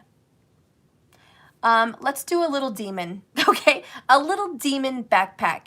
And he's got the ugliest face. You know those backpacks that look like stuffed animals. So you're carrying this little backpack with this little demon, and inside the little backpack is a little book of all that shit that person did to you, okay? And you're gonna carry that little fucker with you everywhere. You're at Disney, man. You're carrying your fucking backpack. And it's getting heavy. It's like you're carrying a pack of water bottles in your backpack. You are sick of carrying that shit. And you're like, well, I'm gonna carry my fucking grudge and unforgiveness for a long time because I may need it. I may get in a fight with this person and I have to get my ammo out, or I may be angry and I got to get my ammo out. Remember, hurt people hurt people. So you're going to carry your little fucking backpack everywhere. And whenever you get hurt, you're going to hurt other people, okay? And whenever you're triggered, you're going to take out that ammo. That's your little fucking backpack. That's the chip on your shoulder, all right? And forgiveness is dropping that shit off. It's a freedom and a liberation. You don't need that fucking ammo. You don't need to be fucking triggered. You don't need to be hurt so you can hurt other people. You forgive so you can have a better life. You forgive so in a way you can forget, not what they did, but so you can forget about them. You see what I'm saying? People say, oh, forgive and forget. I can't forget what they did. No, fuck forget what they did. I'm saying forget that person, period. Forgive them and forget that fucker. I don't know who you are. Who? What was their name? Oh, I forgot completely about that person. That's forgiveness. But when you don't forgive someone, they're on that motherfucking monkey-ass backpack. You didn't forget shit. When you're carrying a grudge and someone brings up a name, you're like, oh yeah, that bitch. Or, oh yeah, that fucker. It's like a trigger. You just say their name.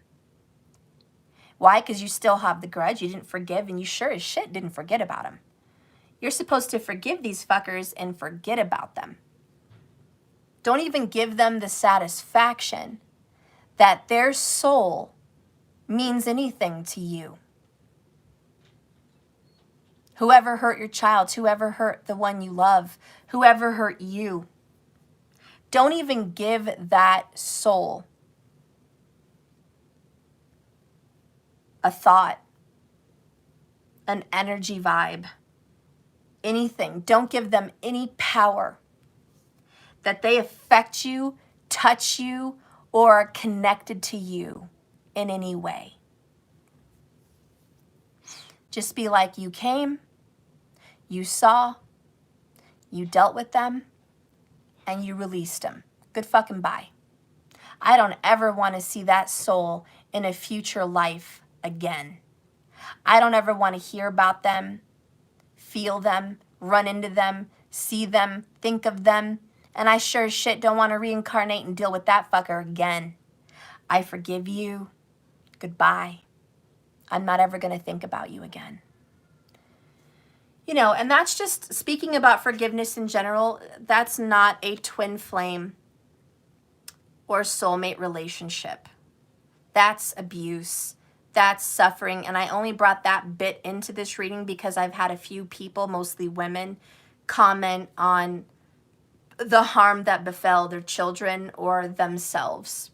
And they flat out asked me, how do I forgive? How do I do that? And how can you? And I just wanted to tell you that's how you fucking do it.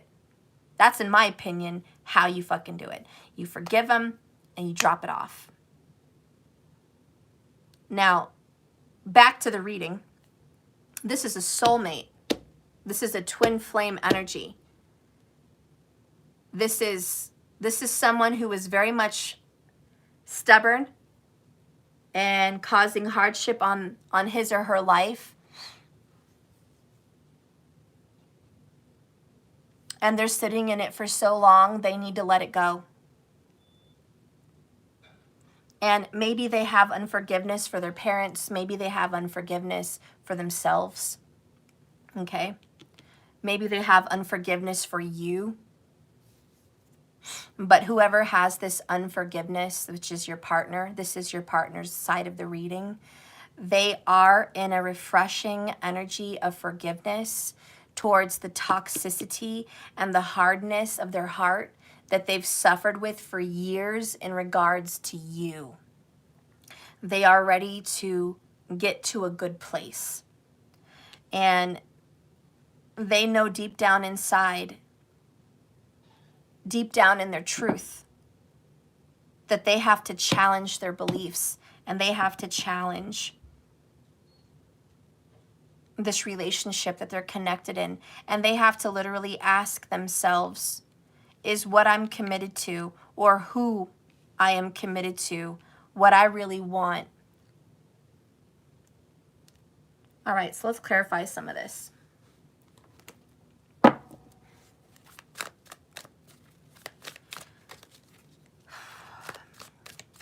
Spirit, please clarify the Hierophant for my collective group watching this in regards to the twin flame and soulmate journey. Please use these cards to clarify. What is it I need to know about this person and their current energy?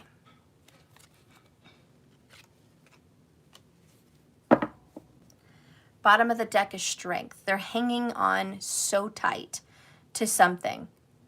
It's very hard for them to get control. Okay, it's very difficult. This changing of the way things have always been for them, which is the Hierophant, traditions, belief systems, whatever that's going on, this is really hard for them to deal with. This is not easy by any means.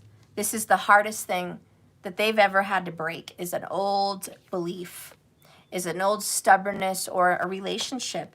If they're in a relationship, maybe they're in a relationship with a Leo, but it's really hard for them to break. The next things we have is Page of Wands. And the next one we have here is the Nine of Wands, the Last Stand.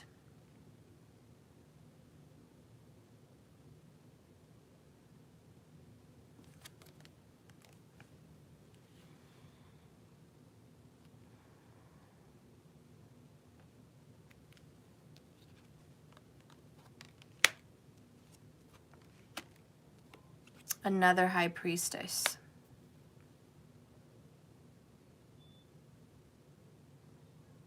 What are the chances of you guys getting two High Priestesses clarifying their Hierophant energy?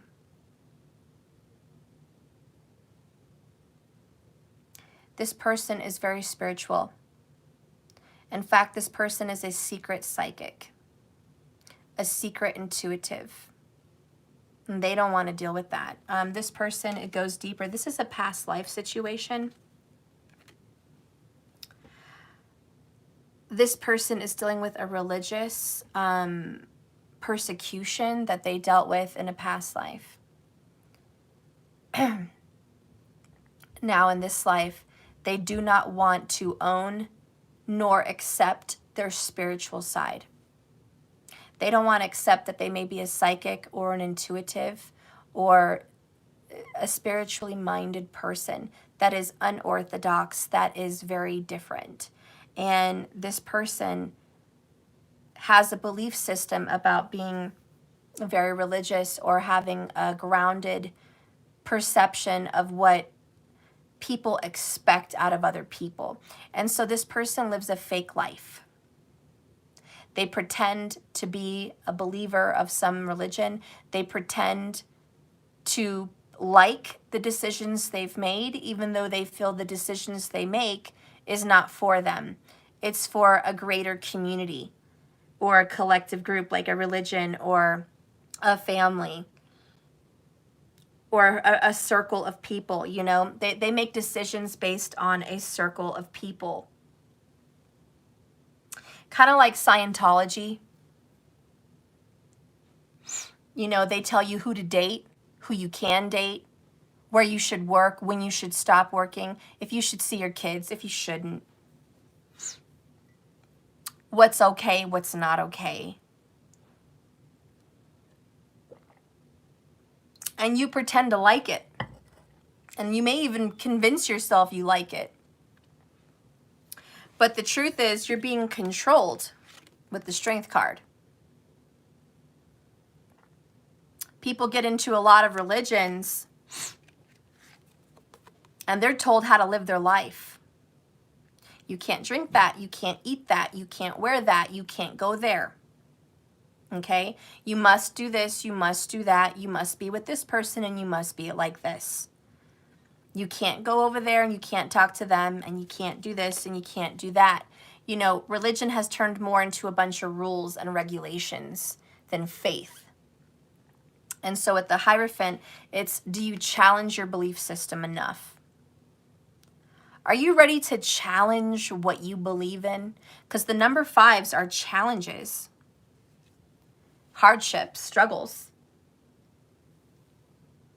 Because A, you're going against a community or a group. That's always the Hierophant. Number 5, Major Arcana, the collective, the group, a people. You have to challenge yourself to go against them and walk your own path. And that's so hard for so many people. Anyways, the person that I'm talking to, the person that I'm dealing with over here, the one that is your true lover, soulmate, they're very grounded and dug into a specific way of living their life. And they live it in a way where it's the same every day. They have a routine, they have a group, they have a people, or they have a specific set of ways. They don't like it because secret, high priestess, they really already know the truth. They already know who they are, but they're afraid to say so. Because the high priestess doesn't talk and she doesn't speak. She's very quiet. And she keeps her secrets hidden from the world. And if you want to know something from her or you want her to do something for you, you have to come and bring it up and ask her. It's like she says, do you know the secret password? You know how you go to a club and they're like, I'm sorry, you can't come through here. She's the gatekeeper. She's the one that stands between your reality and the truth, the spiritual world, the other dimension. She's between 3D and 5D, okay? And there's no passing through her unless you have the password. So it's like you go up to her and you go, excuse me, I need to get behind you and see so-and-so. And she's like, no. I'll see if you need to see so-and-so. I'll see if you're ready for the truth. You know, this is like Jack Nicholson and that movie, right? You can't handle the truth. You want to take me here to court and debate me on if I'm fucking doing shit right, if I'm being legit, if I'm being ethical, if I'm doing this, and that behind your little veil of protection, because you are free to question me, because you're free to ask me whatever the fuck you want, because you're free to investigate me, because you're free and safe and obviously independent. Who gave you that authority? Who gave you that power? Who gave you that podium, that pedestal you're on, that voice box in your mouth? Who allows you to have it? We do. Unfortunately, I'm one of the people that fucking does the dirty work, that watches the borders, that has the guns, that keeps you fucking safe. And you don't like how I do it? That's not my problem. Sometimes people have to do the dirty work so you can have the life that you have. I never said it was a pretty picture, but that's reality. And you can't handle the truth. And they're like, oh, my butt just clenched. That's not nice. That's just not nice, and it's not right, and it's not ethical, and it's not moral, and it's just evil. But the universe is like, that's the fucking truth, though. There's yin and there's yang. There's light and there's dark. There's good and there's evil. There's right and there's fucking wrong. And none of them would exist without the other. And as much as we want the world to be cupcakes and daisies and rainbows, it's never going to be that way ever, ever, ever. Period, ever. Because the universe isn't that way. And as much as we have an imagination to wish for all of those things, well, please, by all means, go there in your head. But no, that's not reality. And so, you know, the high priestess is just like, look, if you want to come through the veil, it's not going to be cupcakes and rainbows. It's going to be the truth. Are you ready for the truth? Can you handle the truth? Because those secrets lie within you already. And she's like, the truth already sits inside of you. You already know this. Can you deal? And what I'm clarifying the Hierophant. So what I see is this person has a wall, 9 of Wands.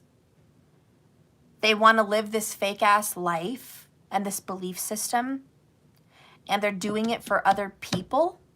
And it's really not secretly what they want. And honestly, they feel controlled or manipulated. And they're controlling and manipulating themselves as well to stay stuck and overpowered in a situation, because the truth is they know that you're a loving person, unconditionally loving person. We've got some real juice coming in this reading. They secretly really love you, and they secretly know that you really love them. They secretly know that this is a divine relationship and connection. They secretly know that they really want to come out of hardship with you and that it's going to be worth it. And they want to hang on to you as much as you want to hang on to them. They know that they've been keeping secrets from you and hiding from you and blocking what's really been going on in their lives from you. They know they've been fighting. They've been fighting you and keeping you out. When all along they're hoping to God for a new beginning with you. Page of Wands. They just try to put this to rest. They try to keep that low key. I can't let you, this is you, I can't let you know, please, that I really do want this new beginning with you. I really can't let you know that that's what I want, that's what I desire, a new beginning, because I love you no matter what. I don't want you to know that I know you love me unconditionally. I know you do. And I think a lot of you guys are going to have the question, well, why, Steph? Why is this person doing it? Part of the answer is they have a belief system and a commitment to a group or a belief, which is very hard for them to break.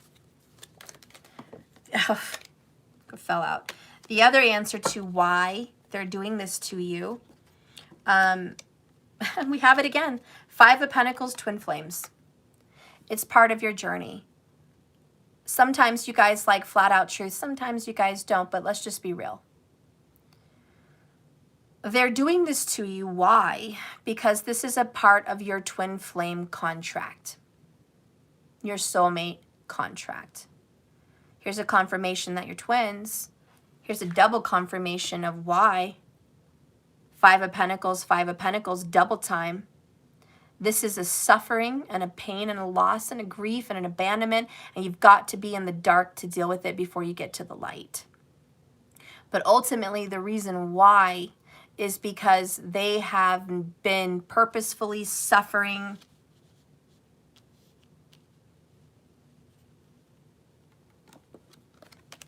and I guess what comes to my mind is unworthiness. Now, when I say that word, unworthiness, how does it affect you? Because if this reading resonates with you, that word is going to affect you. Because I think both of you are suffering from feeling unworthy. And it is subconscious. I'm going to put it to you like this. Most people go out in the world confident. You have friends. You say hi, you have coffee, you hang out, you give advice. You might even be a teacher, a healer, a psychic or an intuitive. You may be a very powerful fire sign, even like a Leo. You could be just totally powerful. And you may have a lot of confidence in a room. You may have a lot of confidence in life in general.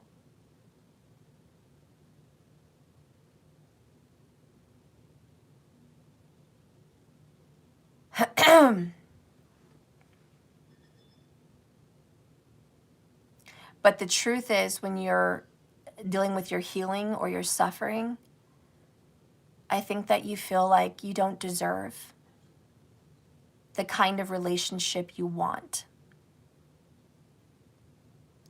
Or you don't deserve, in some way, the life that you're calling in for yourself. I think it affects you that way. And I think your person is the same way. They're confident. They can control a room. They can come in and they've got this shit. But deep down at a soul level, with that double high priestess secret, they suffer with feeling worthy of good things happening for them. And I do have to revisit Good Will Hunting with Matt Damon and Robin Williams. He did not want to work for the government or the CIA at one time. He didn't want to have a good life. He could have been a professor as well, but they wanted his brain. They wanted his brain. His brain was brilliant in Good Will Hunting. And he turned down every good offer. And he had a ton of confidence. And he was smart. And Matt Damon in that movie was a cocky, smart-ass person. So he definitely had a lot of confidence, but not in the right area. Because when he broke down with his psychologist, his counselor, and when his counselor pointed out to him, you didn't turn down those jobs because you're too good for them. You didn't turn down the government and the CIA job, which was going to give you so much money and freedom, because it was beneath you. And they were just a bad person to work for. He's like, you didn't turn them down for that shit. You turned them down because you didn't believe you belonged there. You didn't believe you were good enough to be up there. You wanted to stay down in the slums, because he lived in poverty.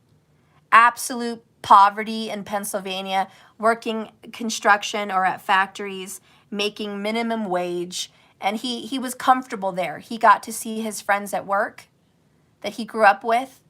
And even his best friend was like, listen, if I come back one day and you're gone and I know you went and did better for yourself, I'm going to be so happy that one of us got the fuck out of here.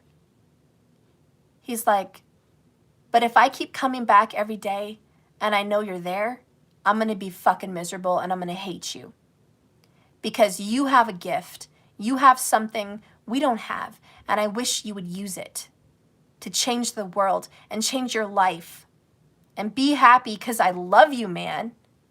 I love you like a brother, and I want you to do something with yourself. I don't want to see you waste the gift that you have. Don't blow it. Please. He wouldn't even listen to his friend.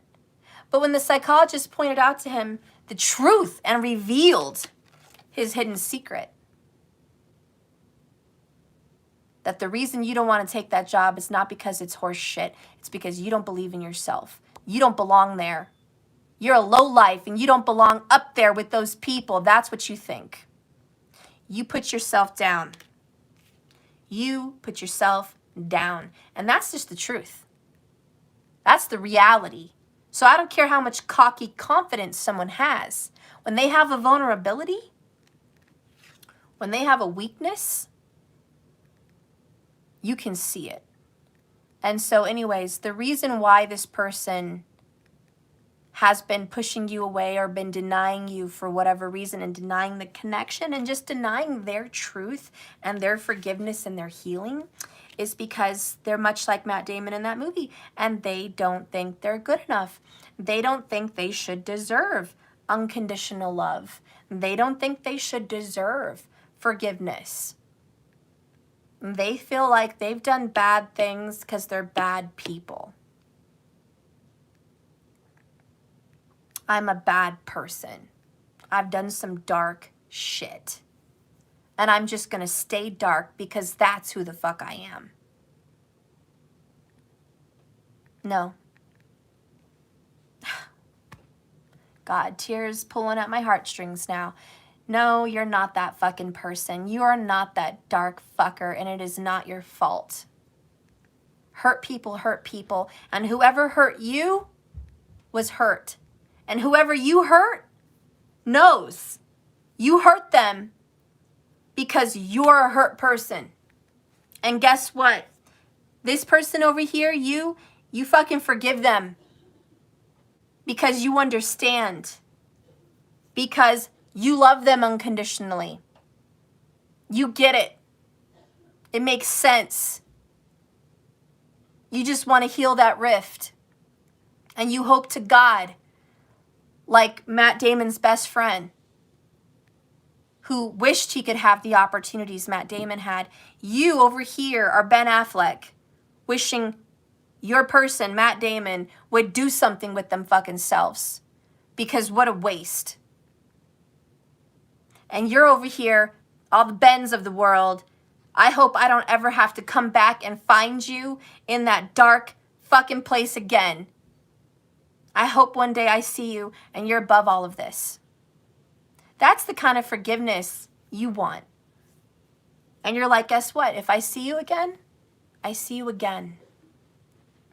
And we can see what happens. And if I don't see you again, I just hope you're out of this.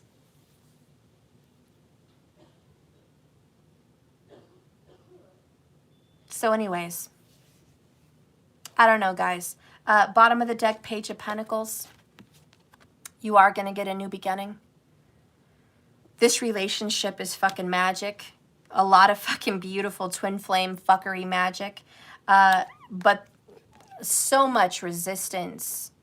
And I really don't think it's on your part. You're over here wanting to mend bridges. You want temperance. You're totally looking for healing. Healing and recovery. And you're even willing to work with this person and their third-party bullshit. You're like, I just want to make peace. I just want to make peace. You are aware that you guys are connected at a soul level, and you're just like, I know this. And, you know, for that reason alone, I want to heal our karma. And this person's just like, fuck no. 7 of Wands. I got to push you away. I got to protect myself. Fuck no. I know the truth, but that's in my heart. Nobody else needs to know that. And 7 of Swords, like I called it in from earlier, denial, running away. I'm just going to escape. I'm not good enough. I'm not good enough, Steph. Fuck, I'm not good enough. I'm not fucking good enough. This person really suffers with that, okay? And I think we're kind of getting a clear picture on why your fucking person is hurting you the way they are. Hurt people hurt you, okay? Your hurt man, your hurt woman ended up hurting you, okay? That's fucking why. Why haven't they come and apologized to you? Why haven't they opened up to you? Why aren't you guys communicating? Why isn't your fucking bridge mended fucking yet? Well, why? Because they have a self-worth fucking issue. Plain as day. And that shit's gonna take time. That you don't want to fucking hear, but that's the truth. With temperance. This road will arrive to the destination that you need to be at. This road will take you there. But it's a long fucking road. But it does lead to healing. You're on a long road with this person, but you will make up. You will make up. Thank you so much for the $4.99. Patricia, I appreciate that so much. And I really just hope I answered your questions, because a lot of you guys are like, why? I don't understand. Now you understand. I hope you understand. I hope this was clear enough. Do they secretly love you? Yeah. Do they secretly think that you're right? Yes. Do they secretly feel like they want to be together with you? Yes. Are they stuck where they fucking are? Yeah. Yeah. That's their secret. Are they working through this? Yes. Are they going to get over this fucking hump? Yes. Yes. Do I believe that that is coming soon? Yes. Thank God for the eclipse. Thank God for that freaking eclipse in Scorpio. Yeah, this is coming for you. There is going to be healing. If you've already been down this long-ass dark road, it's getting close. If you have just started this long-ass fucking road, enjoy it. Enjoy the healing. Enjoy the knowledge you're going to gain on this walk with your twin flame. It's beautiful, but you're going to get there. Let's see what needs to be revealed to you through temperance. Spirit, can you please clarify temperance?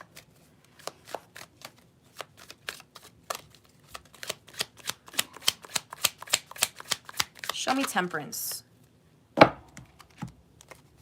Show me temperance. Show me temperance, please.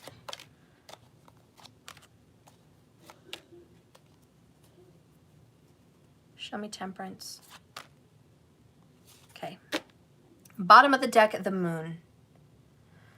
Whew, a lot of feelings coming up in this reading. You're very sensitive. You are an empath. That's what's really coming out. You feel what other people feel. That's a gift. And you can feel your person's pain. And you have a strong mothering that you want to give this person. And I don't care if you're a man or a woman. You just have a strong sense of mothering and healing and nurturing to your twin flame. So you want to be the moon. You want to heal this person's wounds. You want to be a support. You want to be there to listen to their issues. You want to be as, you want to be nourishment to your person's soul.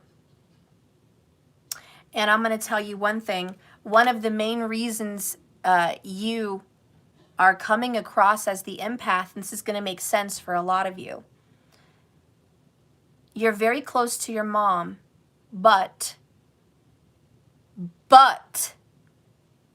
you kind of had to be your mom's mom.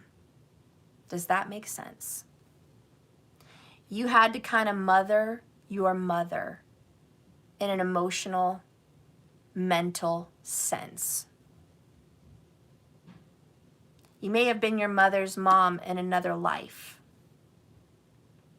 There may be a bittersweet, a love-hate relationship between you and your mom, but there's a closeness, which would actually mean you have a very good moon in your chart. So if you have a moon in your chart that is in the sign of Cancer or in the 4th house or aspecting the 4th house or aspecting the sign of Cancer, maybe like a moon in Capricorn, that's your situation. So you've been a mom since you were born. You've been the mom to your friends. You've been the mom to your siblings. You've been a mom to your mom. You've been a mom all the time. You nurture animals. You nurture neighbors. You just nurture humans. You nurture them. And you're just that kind of a soul, which is very empathic. And you pick up on people's worries and their pains and their sufferings, and you want to heal them. So part of your walk in this life is the moon. And that's just part of your mission here as this twin flame. So I know there's a lot of specifics, but that's how I like to keep it. This either resonates or it doesn't, but it is going to be fucking specific. Okay? So there's a very deep connection with you in that. So there's that one. Let's reveal the others. Now we're talking about temperance. You might be a master healer yourself. The first card we have, oh my fucking God, we got another temperance. Hold on. Look at this shit. How did those are the strongest. You got 2 high priestess for them. 2 temperance for you. Scorpio, Sag. There could be a Scorpio Sag cusping energy somewhere here. That's pretty powerful.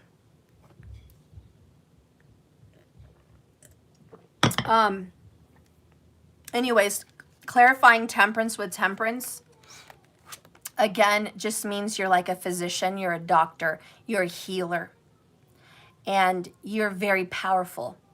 You're a very powerful healer. You have a great set of balancing skills. You know how to balance your life. This is a very smart, cool, calm, collected individual.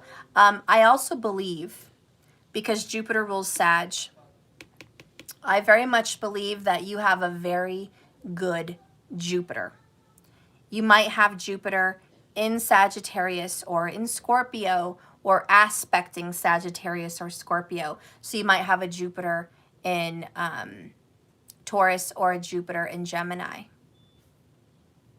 But your understanding is on point.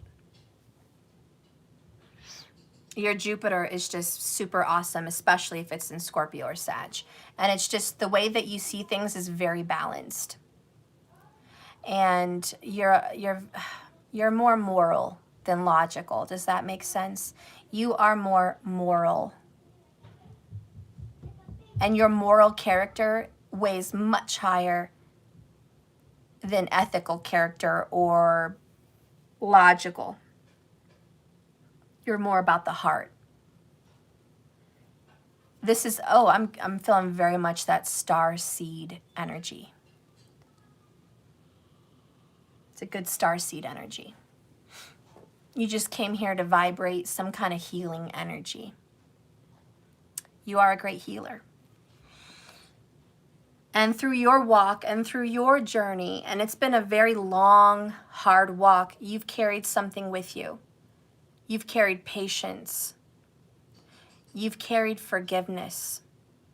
You've carried understanding. You've carried willpower and determination. You've carried God, the universe, love, whatever you want to call it, with you. That's the morale that's here. You carry that with you every day, all the time, and that's what's got you through the darkest points of your life. Your painful sufferings, you've managed to pull through so many or all of your painful sufferings with a good head on your shoulders. You're a very moral, very just, very fair, very loving, very warm, very nurturing, very patient person. And if anyone has patience under their belt, it's this individual right here, which I think is you. If it resonates, if it doesn't, it's not you. The next card here is, to clarify Temperance, we have 3, by the way, is 5 of Cups, sorrow. You look back at your life and you have a lot of regrets. You could have done it better. You could have said it better. You could have done something fucking different. Maybe you let your temper get the best of you. Maybe you let your anger get the best of you. Maybe you let love get the best of you. You've let yourself down. And there's self-worth issues here too. And it's this is how you feel. You're just like, I'm a piece of shit, Steph. I always fuck things up. I find some way to make a situation worse. I say too much. I reveal too much. I say I love you and I shouldn't. I don't have boundaries for myself or others. I fucked it up and I hate that. I hate that I have to follow my heart. I hate that I let emotions get the best of me. I hate that I put something out there and I shouldn't have. I wish I could change that. I wish I knew then what I know now, because I would have done something else. I would have made a different decision. I would have done something different. I hate what I've created. I'm so upset. You feel bad about yourself. You're just like, God, if I would have, then it would have been different. You know what I mean? You fill in the blanks. If I would have blank, then this blank would have been different. So you're taking a lot of blame on yourself, which is what mothers do. You know who fucking does that? Moms. They do it best. Every fucking problem their kid has, it's their fucking fault, and they know it. They're like, if I would have done this, if I would have done that, they wouldn't have fucking been suffering. They take it on to their own selves. And what do empaths do? Same shit. They take on other people's pain like it's their own. That's what empaths do. Empaths are the world's mothers. That's empaths. They're mothers. And they're spiritual mothers. And they just want to take away people's woundings. And they want to heal them. And they want to give them back other energy. Or they'll trade. They'll say, I'm going to take your pain. You take my happiness. Let me take your suffering and give you my joy. It's always sacrificial. One of the biggest empaths was Jesus, an ascended master. One of the biggest empaths ever to walk this earth. The only biggest empath to walk this earth. Took everyone's fucking problems as his own. Be it real in your mind or metaphorical, however you want to imagine him. But he took everyone's fucking sins and problems and made it his own fucking problem. And then he paid for it. Oh, hey, Hillary. Thank you so much. I love you. I love you so much. Happy New Year. Oh. So, you know, you guys have a case of being Jesus. You want to take everyone's sorrows, especially the ones you love, and you just want to trade it off, and you want to pay for it, and you want to deal with it, and you want to heal it. You just want to carry it. You don't want anyone else to suffer. So, that's you. That's a lot of who you are. And that's a lot of weight to carry, isn't it? And the doves are coming down and telling you, hey, please don't do that to yourself. You're worth a happy life. You deserve love. You deserve joy. Everything that you're feeling is not all your feelings. You're taking on the world's problems, and it doesn't mean that that's bad. It just means you're meant to enjoy. Stop doing so much that you suffer. Stop crying over what's been lost and look at what's behind you. You don't have to be the sacrificial lamb. You deserve to be happy. Oh, I can't wait, Hillary. I look forward to it. Yay! Thank you so much.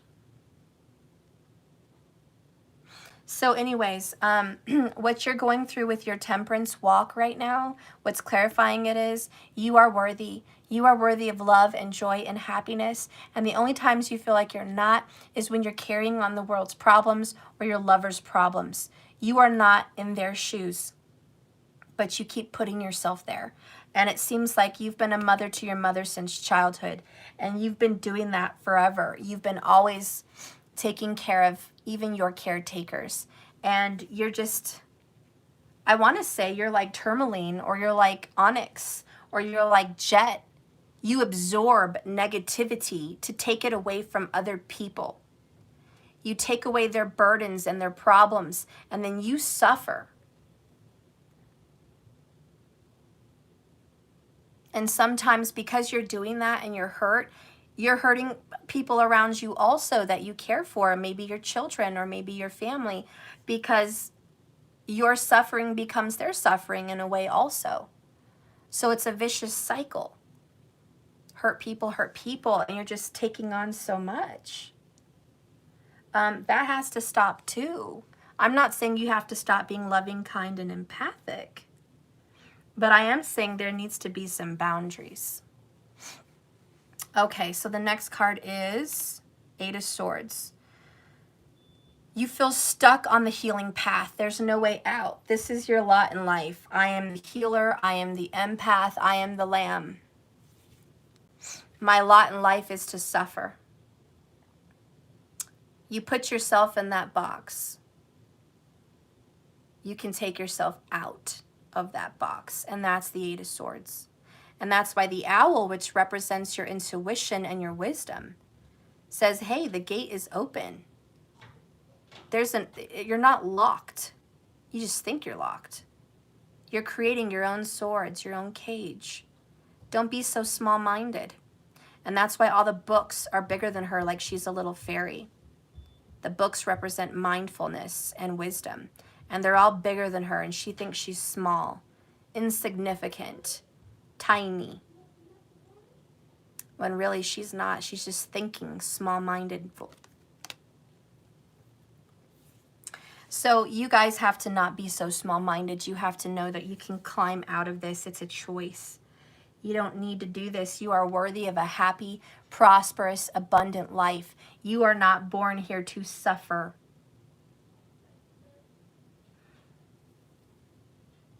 And you certainly weren't here to heal your twins' issues, even though you can. You were not put here to suffer with whatever someone wants to put and impose on you, even though you can. Those are choices. The next one is the Star. Oh, I like it. The Awakening. The Awakening, the Truth, Aquarius. Light bulb. You're free. There's hope. There's massive healing.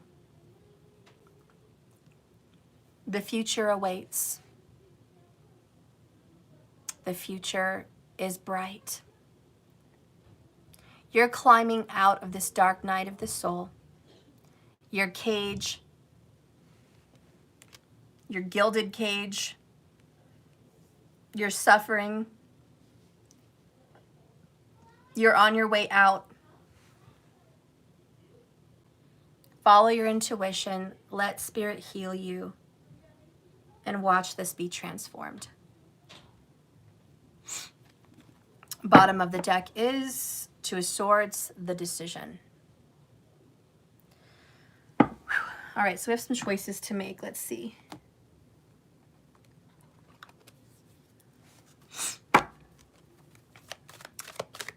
Tell us about the choices. Tell us about the choices we have to make.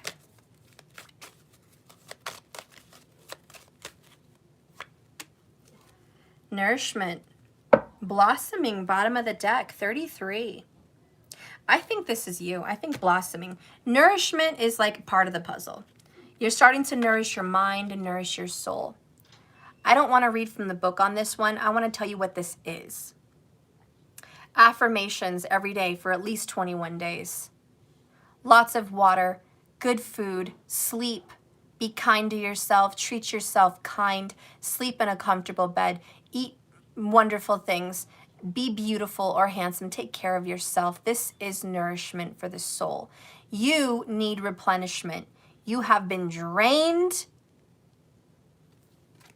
and you've also been a sponge, an empathic sponge that has absorbed all the drama and bullshit from others.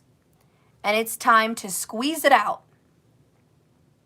and fill yourself up like a sponge with good things. I am wealthy, I am healthy, I am wise. I am beautiful, I am talented, I'm strong. I am deserving of beautiful love. I am deserving of respect.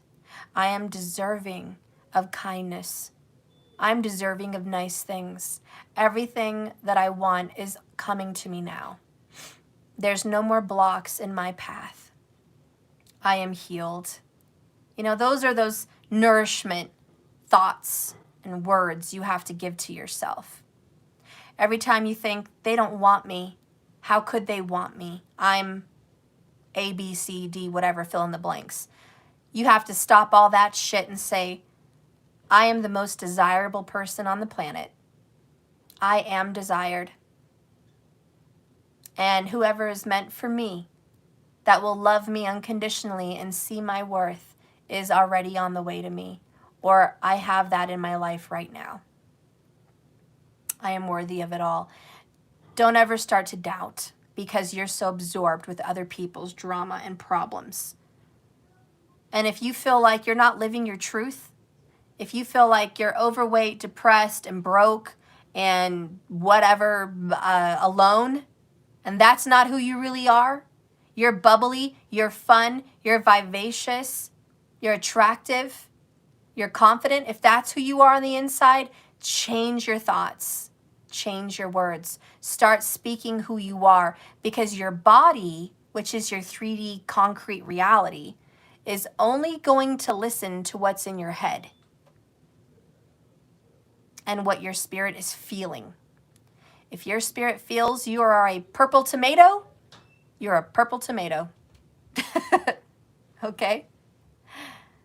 If your soul feels vivacious, it will create your body to be vivacious. You have to create that within yourself.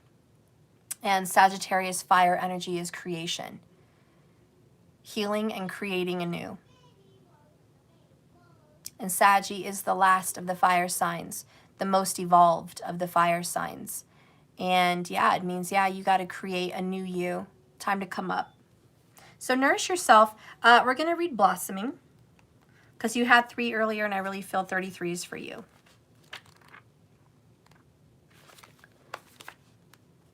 This is the flower moon. Do not give up. You have planned for this, guys. Take no notice of what others think or have to say about you. Open and rise. Someone around you is probably jealous of your success. So mark your victories. In the country in which I live, there really aren't a lot of meadows. That classic kind of gently rolling open space, often between a forest or mountains. This kind of space whispers to you. Here, rest a while. Lay down, my friend. It's soft. The first true meadow I saw was in Yosemite National Park in the United States. It was early spring. The snows had pretty much stopped, and nature had taken her opportunity. In front of me, as far as I could see, was a green, lush meadow of grass covered in blossoming flowers. It was so beautiful. It almost made me cry. Was it real? I just stood there for a while, taking it all in. It felt so hopeful and so new and so peaceful and joyful. Like I just felt good and renewed. I walked into the meadow and was soon surrounded by this beautiful blossoming fragrance that drifted up with the breeze, and there was a dusting of pollen on my clothes. I could hear the contented buzzing of a few insects, and in that moment, I was so grateful to be a part of that beautiful meadow. Anything seemed possible. So there is a time to blossom. We plant seeds, physical and metaphorically, so they will blossom into whatever we intend. Perhaps the journey has been long and hard and dark, but we shouldn't give up, especially if we're so close. A seed only knows the darkness and the smothering of the dirt around her before she bursts anew and pops through that dark veil into the opening of the sunshine and begins to grow. Fear is usually the thing that prevents your flow from blossoming. Fear of failure, fear of success, fear of change, fear of what people think, and sometimes fear of just showing people who you really are. Maybe fear of being hurt. I could go on, but no, if we release the useless fears in our life and begin to enjoy our growth, we will get to the eventual blossoming. and it will all be worth it. A companion stone or metal is ruby.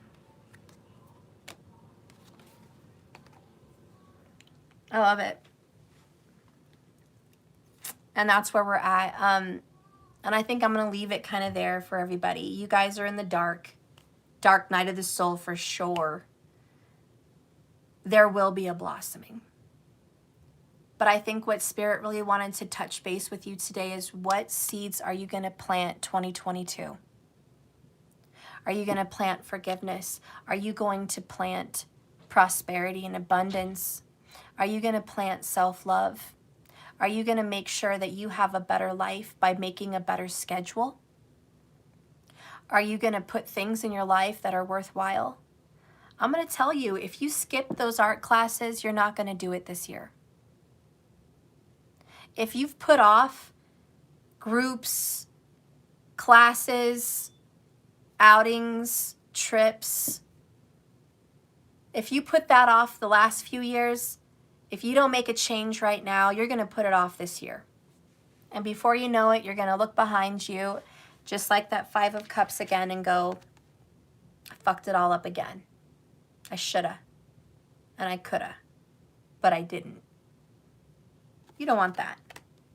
You don't want that anymore. Now is the time to change your life. Get on the calendar, make a new one, get organized, get your shit together. We are in what feels very much like Virgo energy. And it's about getting responsible, putting thoughts, pen to paper, concrete ideas, making sense of our lives, taking steps and actions towards better, owning our own shit, and just being strong. So anyways, I hope we can all do that together. Know that your person is in the same boat. Before I move on from the complete reading, I do want to talk a little bit about the astrology of it, what you might be going through. So currently, right now, you guys have the sun in Sagittarius. It's just for a little while longer, okay? We also have the moon in Scorpio. Mercury's in Capricorn. So let's just stop right there before I move on to the other planets. The sun is in Sag. That means your power right now is in setting goals. Your power is being hopeful. The Star card. That's your moment. That's where you're feeling right now. Your sun, which is who you are, wants to feel hopeful, optimistic, positive, and has some goals it wants to set. That's what you're into right now. The way you feel and the way you think at this time with the moon in Scorpio is transformation, but also secrets coming to the surface about whom and what you really are all about. Your feelings are being transformed. You're starting to change. You're shedding your skin like a snake. You're evolving. So if you feel like your emotions and your mental state has just evolved, leveled up to another state, that's awesome. That's where you're fucking at emotionally, leveling up. Very powerful. And then the Mercury in Capricorn, Mercury rules Virgo, of course. And it's in Capricorn, which is another earth sign. Your mind, which is Mercury, your communication and your ideas are all about getting organized and focusing on abundance. Focusing on what makes life good. You're finding new careers. You're thinking about school. You're thinking about getting structured. You're thinking about getting organized. You're making big decisions that are life-changing, and you're playing a supportive role to others. So right now you are supporting, I don't know, like family, friends, children, whomever, lovers. You're thinking about being the strength. So you're putting on your gear. You're getting your shield, you're getting your shin guards, you're getting your gladiator gear on, okay? You're putting your helmet on. You're getting geared up for the fucking work that's about to be done to master your life. and you know you have to be a leader, and you're going to take others along for the ride. You're going to help them grow. So you're thinking about ideas on how to be a strong leader in your own life and hopefully for the lives that you touch. So that's where your head's at right now, okay? Doing things that you have to do also. There's just things you have to do, whether you want to or not, and you're going to have to just do it, and that's where your head's at. And so you're scheduling time to do that workout, or you're scheduling time to make meal plans for your month or your week or whatever. Like you're making things happen for you that need to be done for you and others. That's awesome. So then we get into Venus, of course, retro in Sag. And you guys know I do Vedic sidereal, so just in case you were like, what the fuck? I do Vedic, okay? Anyways, Venus is there, and she's also hopeful. She's hopeful, and she's optimistic, and she's got goals for love. She also is not just love, love, love, love, love all the time. She's luxury. And so she's nice things. And she also represents your personal beauty or handsomeness, okay? Your aesthetics. So she's here saying, I have big dreams, big goals. So this is the time where you're like, I want to ultimately look like this, or I ultimately want to feel like this, or you're going to be buying things like luxurious things. You have goals. Maybe you want one of those, I don't know, Tempur-Pedic electric move up and down vibrating beds. Maybe you want that really big, comfortable sectional sofa. Maybe you want that Range Rover or that Mercedes, Right now, what's going on with Venus and Sag is you're making a lot of goals and vision boards for luxurious things you want to have in your life.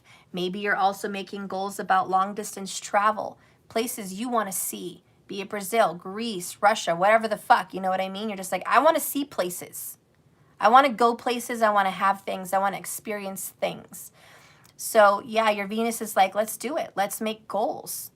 Now in love, Venus there's a lot of optimism, especially if you're Gemini or Sag, especially if you're a Gemini or a Sag rising. Right now, Venus wants to give you the gift of being attractive so you can attract a mate, call someone into your life. So for you guys, you may be really attractive at this time. And you may be out of this world to some people. They're just like, wow, you're getting attention left and right, left and right. You're like, I don't even know. I didn't even think I was that attractive. But it happens, especially when Venus is in your first house. But even if it's not in your first house, Venus wants to do something for you and give something to you. There also may be a lot of exes that are noticing a beauty change in yourself. They may want to pop back around. That's what I feel.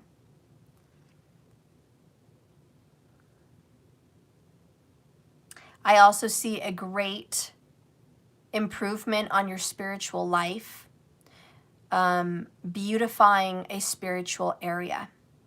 This is going to be a meditative area, a yoga area. Could be an area where you have your candles or your saints or, whatever you feel called to worship, Jesus crosses, whatever it is that you do. You're going to beautify spiritual areas at this time. You're going to honor them. So you might be making a special spiritual room. You might be, just making a special spiritual corner, or taking time in your schedule to devote to something spiritual and beautiful. Because Venus and Sag, just like, I find beauty in beliefs like that. I find beauty in religions, and I find beauty in that.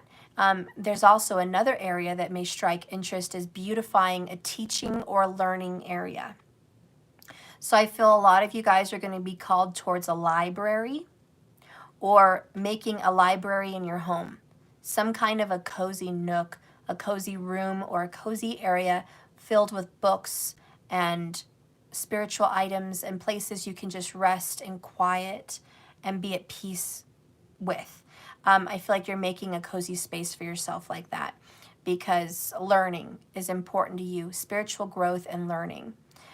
For others, it may be a spiritual teaching area. You may be starting a small gathering of people that come to your house to do spiritual things, be it a church, be it yoga, be it any other spiritual form of teaching you want to do. Maybe you're getting into teaching children. You might be making a specific beautiful area for that, beautifying a teaching room. Whatever you guys do, you know what you teach if you're a teacher. But whatever, if maybe you teach online, maybe you're doing tarot, maybe you're teaching tarot, maybe you're just doing tarot. You might be beautifying your area doing that. But Venus there is like, let's make this area prime. Let's make it beautiful. Maybe you're going to paint the walls. You're going to get a wild itch somewhere to do something as far as an aesthetically beautification of these areas of your life. So a lot of creative ideas are popping up in love and romance, teaching and learning, and spiritual journey. Okay, a lot of creative ideas are popping up with that. All right, so then you have Mars in Scorpio, and notice what else was in Scorpio was the moon. Did you also know Ketu, the south node of the moon, is in Scorpio? So you've got Mars, you've got moon, and you've got Ketu. There's a lot of major transformation. And the sun, I believe, was in Scorpio when it eclipsed.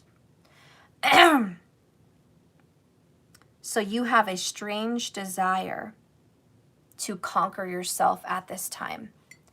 There's been many years in your life where you wanted to conquer who you were and become the best version of yourself, but nothing ever felt as strong as it feels right now. So there's a very big war in your own mind and soul right now to defeat all your old karmic cycles and patterns, and to conquer and to overcome.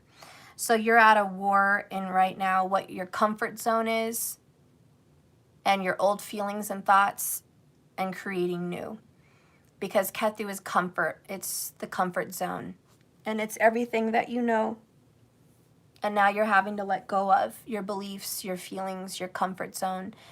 You're losing it again, and it feels like a tower. So know that that's what you're going through right now. A complete transformation of self, and you're going to feel naked and vulnerable for a little while with changing who you are, because you are changing and the old skin is being shed. Then you have Jupiter in Aquarius, which is an awesome placement. Jupiter loves to be in Aquarius because it loves to be a spiritual teacher and a spiritual mother, spiritual father. So Aquarius acts like Cancer when Jupiter is there. Jupiter acts like it's in Cancer, not Aquarius. So there's a lot of emotional stuff going on. And Jupiter is a big crybaby when it's in Aquarius. Jupiter wants to cry about kittens and puppies loving each other. Jupiter wants to cry about a rainbow popping up in the sky after a storm. Jupiter wants to cry with babies being born. I mean, Jupiter is super gushy in Aquarius. He's just super emotional. And he's also super protective over the underdogs, the people that need protection. So you're going to feel really protective over people, maybe even places or things that are not being protected. And you're going to feel really emotionally involved into it. Jupiter also wants the world to be a better place at this time. So Jupiter's kind of like, can't we all just get along? Can't we all just love each other? You know, very hippie. Can't we all just give love? Why do we have to judge? Why do we have to fight? Why do we have to conquer? I just want to love, you know, and just peace and love. So Jupiter's very much in that kind of a vibe. He just wants to bestow peace and love to the world. And so you guys are going to feel that where your head is at morally is I just want love surrounding everything right now. So you're going to be seeking out people, places, and things that create an ambiance of one love, one acceptance, just love. So you're going to feel very loving towards all groups of people, more than usual. And that's Jupiter in Aquarius. It's going to be there for a while. So get cozied up with that feeling of a bleeding heart, because Jupiter is kind of a bleeding heart. And you're also going to feel like you want to parent people, which could get annoying to other people, but you definitely want to parent. So you're going to be wanting to help people better themselves by kind of being an extra mom or dad, which is what the world needs. Everyone to kind of look out for each other, parent each other, and love each other. That's good. It can be bad, though. Sometimes you don't want to be smothering. So anyways, we're going to move on to the fact that Jupiter there with the blessings of Aquarius wants to give you a lot. If you have Aquarius somewhere in your chart in a good placement, the fact that Jupiter is in that sign right now, know that wherever you have your Aquarius, we all have it. In whatever house you have Aquarius, just know that you're about to be blessed. There's something beautiful and big and awesome and amazing that's going to happen in that house that it's activated in. Okay? So, you know, if it's in the third house, maybe it's going to be new ideas that are going to lead to wealth and travel and friendships and maybe becoming popular or well-known. Fame might be upcoming, or ideas, or a book, some kind of book that you're going to write that's going to heal so many people and touch so many people, and at the same time get you a lot of money, a lot of wealth, a lot of money. Maybe it's in the 10th house. Jupiter, you know, is in Aquarius over there, wants to give you a lot of health, wealth, and money. All right, it's a good time to have your business grow. You know, Jupiter is about expansion. It expands wherever it's at. You know, maybe it's a house, like a literal home, and it's in your 4th house, and Jupiter's there in Aquarius, and he's like, we're going to get a big house. We're going to get a big, awesome, beautiful home. I'm going to make sure you're going to get some real estate. I'm going to make sure you get something good at this time. You know, maybe it's the 7th house. Maybe Jupiter's going to bless you with meeting a very brilliant person, very smart person that's going to change your life, like a mentor or a teacher. Okay? Or maybe you're going to find love. But life will be changed through a relationship if Aquarius is in your 7th house. So there's just so many good things that are going to be happening. I don't know what's going on with this person, Markers. Thank you for handling it. I don't know what's going on with people lately. Oh, well, I can't tap on it. Thank you for handling that. And then you guys are going to go into here. We've got Saturn in Capricorn. It's been there for a while. He's just fucking chilling. You know, Saturn again is the snake. I've told you, he wants to constrict. You think of, oh, it's that? Oh, God, brother. Saturn is restriction and constriction. Think of the boa constrictor. So Saturn wants to squeeze and cause. I guess the best way is control. And he wants you to get your shit together. So wherever you have Capricorn, Saturn is like, get your shit together. I'm going to make it real uncomfortable until you do. And he wants you to suffer the hard way so you'll learn and never do that shit again. So wherever your Capricorn is, just get ready. You know what I'm saying? He's like, we're going to get a grip of this. You need to get a grip of reality. Reality check. So just know that wherever you have Capricorn, there's a reality check happening. And he just wants you to be successful the right way. Now, Saturn's about rules, regulations, and reality. A lot of R's. Respect and authority. So there's going to be some real sobering moments where you know who's in control and who's not. And that's just what you need to get a grip of. So wherever your Capricorn is, just know that that's what needs to happen. Allow it to happen that way. Allow to grow that way. Feel the restriction and the constriction and the lesson, and you can grow. Because before Saturn leaves Capricorn, he wants to bless you. So when he leaves, he's going to leave a gift. And it could be a lot of money. It could be a relationship. It could be the break of a karmic pattern or relationship. It could be the end of hardships. That could be the blessing. But it could also be giving you a new business or giving you a new mentality on life. Like he's going to leave you with something life-changing and awesome. So don't put him down yet, all right? The next one is Uranus, which is in Aries. And there's a lot of tampering here with drinking, recreational drugs, temptations on that page front. There's a lot of risky behavior, doing risky things. I don't know where your Aries is. I just want you to know, like, be careful with that one because Uranus wants to transform it, but it's full of surprises. So Uranus is in the sign of Aries. And it's just really combative.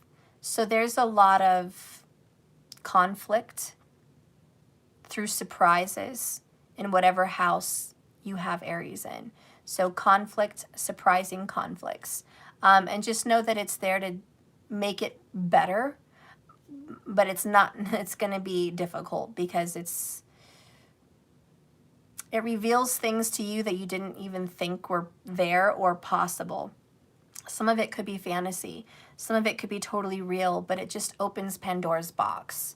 And this is like that movie Cat in the Hat. They're just a boy and a girl, and they're chilling in their house watching it rain. And then Cat in the Hat stirs up a bunch of shit in their house, and he's just wrecking havoc. He thinks the boy is out of control and doesn't have any rules, and he thinks the girl is too restricted and has too many rules and no fun. So he's got to create some kind of balance. So you let Cat in the Hat out in the house, and he destroys the house. He wreaks havoc in the town. He makes the kids kind of miserable because they're stressing out the entire time. But at the end, when Cat in the Hat is done wreaking havoc, they're better for it.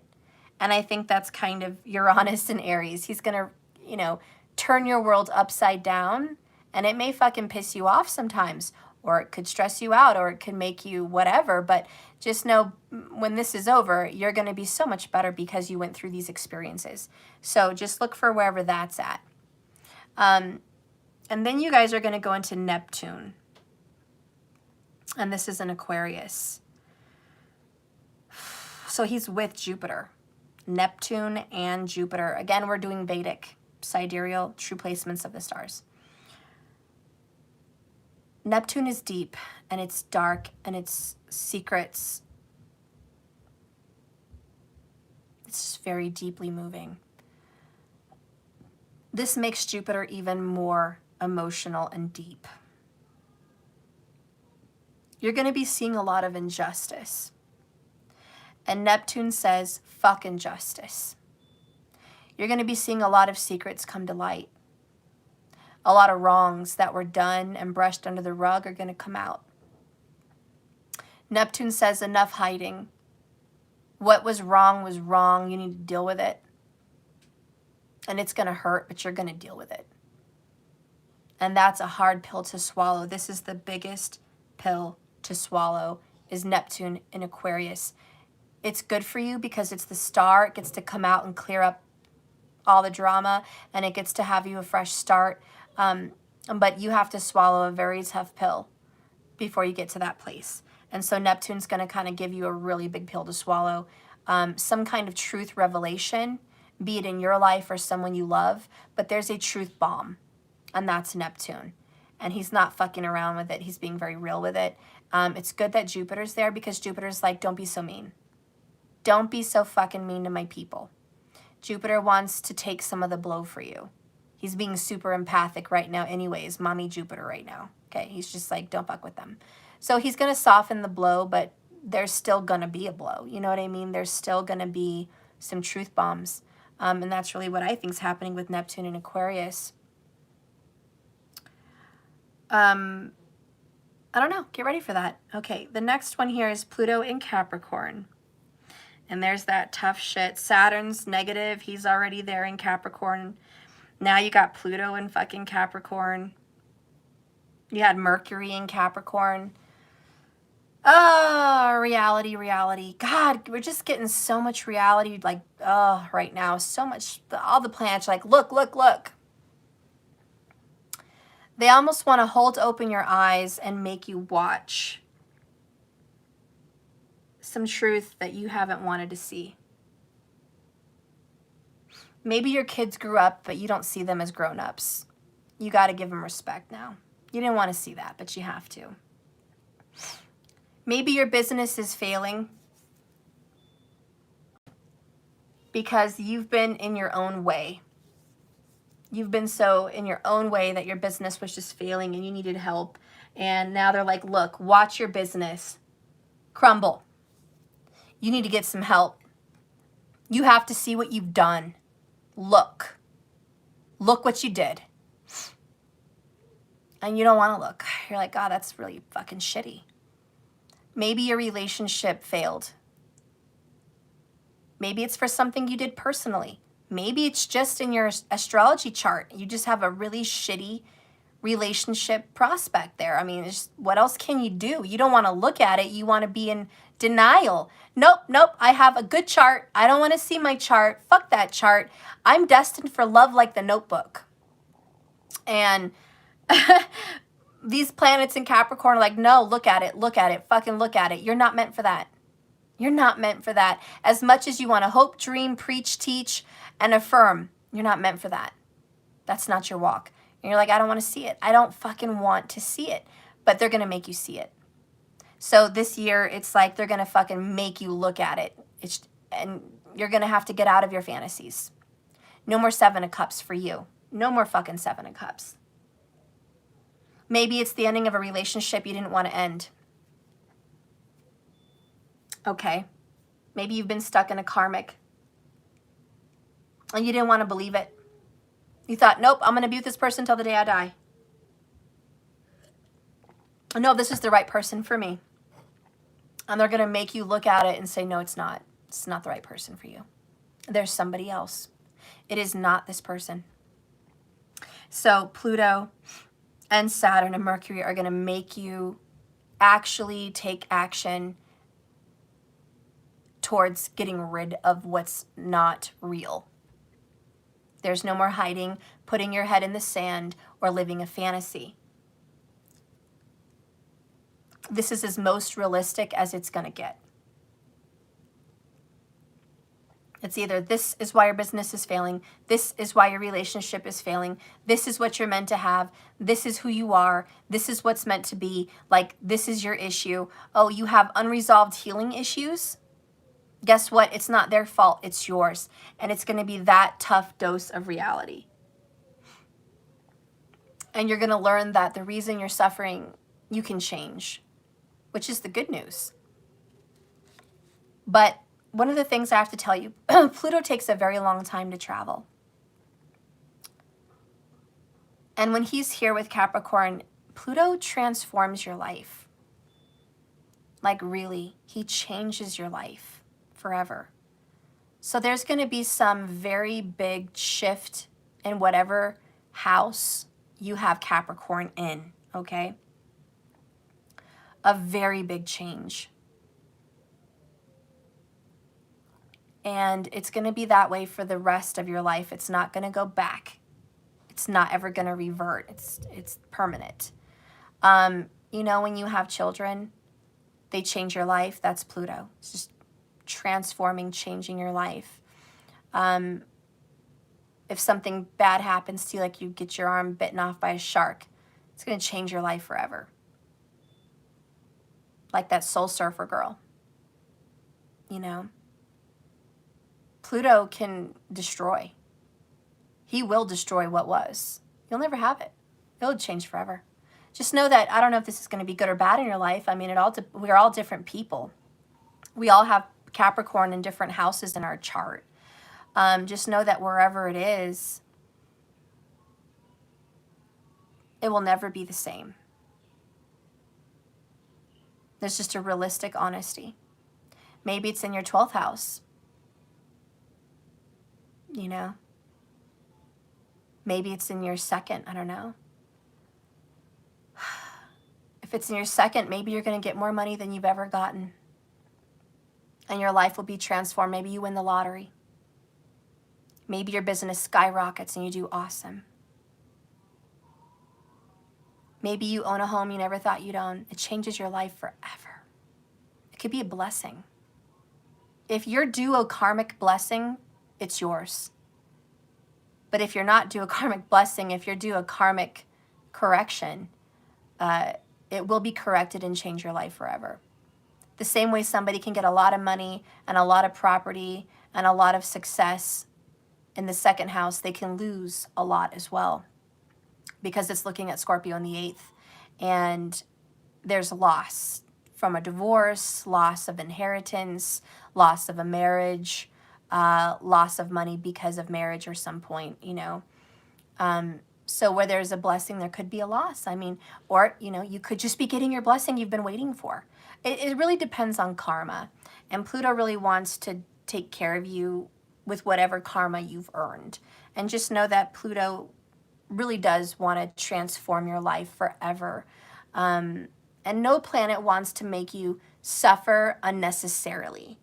They don't really have that consciousness to be like, they have a feeling like morality, like Jupiter would never want you to suffer, even if you deserved it. You know, Jupiter's just like, I don't want to make people suffer.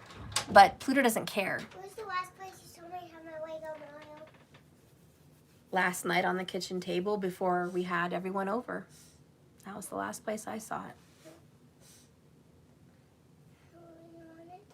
I also saw it in the living room. Maybe it's in that box of toys behind the Christmas tree. So anyways, I think I'll move on from that. I think you guys get the point. But there's going to be a transformation that really hits home with wherever Capricorn exists in your chart. Next is Rahu and Taurus. We already talked about Ketu and Scorpio. So with Rahu and Taurus, there's going to be a lot of attention given right now towards financials and ownership of things. So everything that supports you, which would be your money, it's really your money, your assets, how you eat, what you eat, your marriages or your committed relationships, all of that's going to be major focus. And Rahu just really wants to help you grow any way he can. He's not a helpful super planet. He's crazy. He's erratic. He's desperate even. He is the eclipse of the sun, so he's dark. He's blinding, and sometimes you guys could have a blinding thirst or hunger towards wherever you have Taurus in your chart. So look at where you have Taurus, because there is this confusion and this drive and this hunger and this endless wanting because of Rahu. So you can get a lot of gains with Rahu wherever your Taurus is, but be careful how you get it. You don't want to get it in a bad way, a bad karmic way. He wants to help you get anything you want, but he's not always ethical. So you know what I mean? So just watch it with your drive towards wherever Rahu is. Okay, so we're done with the planets. That's where everything is. That's what's going on. I guess that's pretty much all I wanted to talk about. We are going to be getting the sun in Capricorn here pretty soon. Okay? And that's going to be for a good long while. And you're going to have Sun, Saturn, Pluto there. I think Mercury may be moving out of there soon anyways, but Mercury may be close and still have feelings of being in Capricorn. But you're going to have the sun there, and that just means, again, focus on responsibility and focus on financials, focus on things you have to do. You're going to find yourself very powerful in that. Capricorn is daddy in the zodiac chart. So he's daddy. And so the sun's going to be like, daddy, you're going to be your own daddy here. You're going to be taking care of business. All right. So I see good, prosperous things happening for you guys, astrologically speaking, for getting control of your life. You're having a lot of transformations and a huge, massive reality check, but it's for the better. And some of you guys needed a reality check that you are worth more than you think. You deserve more than you think. And it's totally possible. Some people think so small-minded. They don't even believe they can have all the wonderful things this world has to offer. Get out of your cage. Get out of your gilded cage. There's so much awesomeness that's going to happen in your life right now. And so just get ready to bloom. Okay? So I want you guys to focus on that mending of the bridges between you guys. I will get an oracle for your relationship. Let's see where are we headed for this relationship. Where are we headed in the relationship between the twin flames or divine soulmates? Where are we headed? Most likely twin flames in this reading. Where are you guys headed?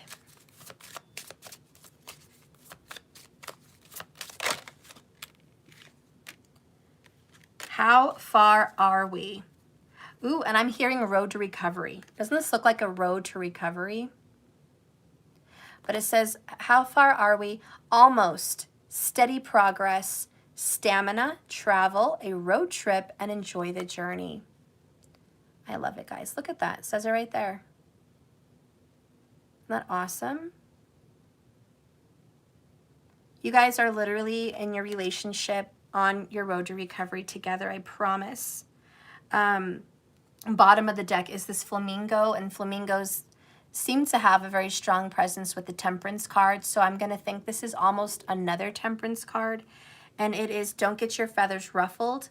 There's an inner calm, a well-being, patience, deep breathing, compassion, and the ideal. So that is the bottom of the deck. So have patience. Your ideal situation with the one you love is going to pop up here. And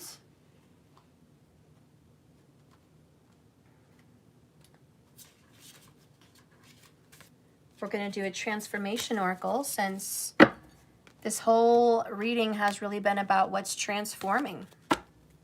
What is going to transform, please, Spirit, for this soulmate and twin flame couple? What is going to transform? Please show me through the cards the transformation that we can start to see happen with all this Capricorn energy. Capricorn is like the zodiac of the year. It's just huge. Capricorn is just like, if you're a Capricorn or a Cancer, be prepared to be super touched by this transformation. And even if you are an Aquarius or a Scorpio, which would be a Leo and a Taurus also, be prepared for being super touched by the energy that is starting to happen in the year 2022. Spirit, please guide and direct me in this message. Guide and direct me. Like drum rolls needed, but I don't know. Bottom of the deck is quickening. Quickening. I feel like I need to read that one too. Look, all the puzzle pieces are coming together. So there is a major quickening happening in your connection. This is in reference to the twin flames or soulmates. And you got trickster. I like that it was in reverse. Now this normally talks about laugh at yourself. You got to laugh at yourself and laugh at your mistakes. Don't take everything so seriously. Spirit really wants you to learn your lessons and just laugh at them and go, okay, that was my past life. That was my silliness back then. I'm wiser, I'm better, I'm stronger. I'm not a perfect human. I fuck up, but I'm okay. I'm good. I'm a loving, good person who deserves good things in my life, period. And so Spirit's like, Take the mask off. Stop trying to people please everybody. Stop trying to be someone you're not. You be who you are and be the best version of your best self. That's all you have to do. Be brave. You've got this. So I really want to read quickening though. And that's number 7.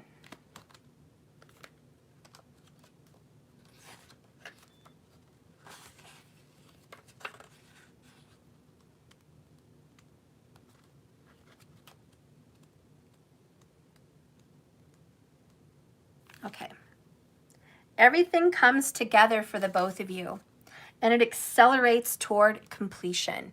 Wow, this is where you guys are headed. The element of this card is fire. The number is 7, and the phase is growth.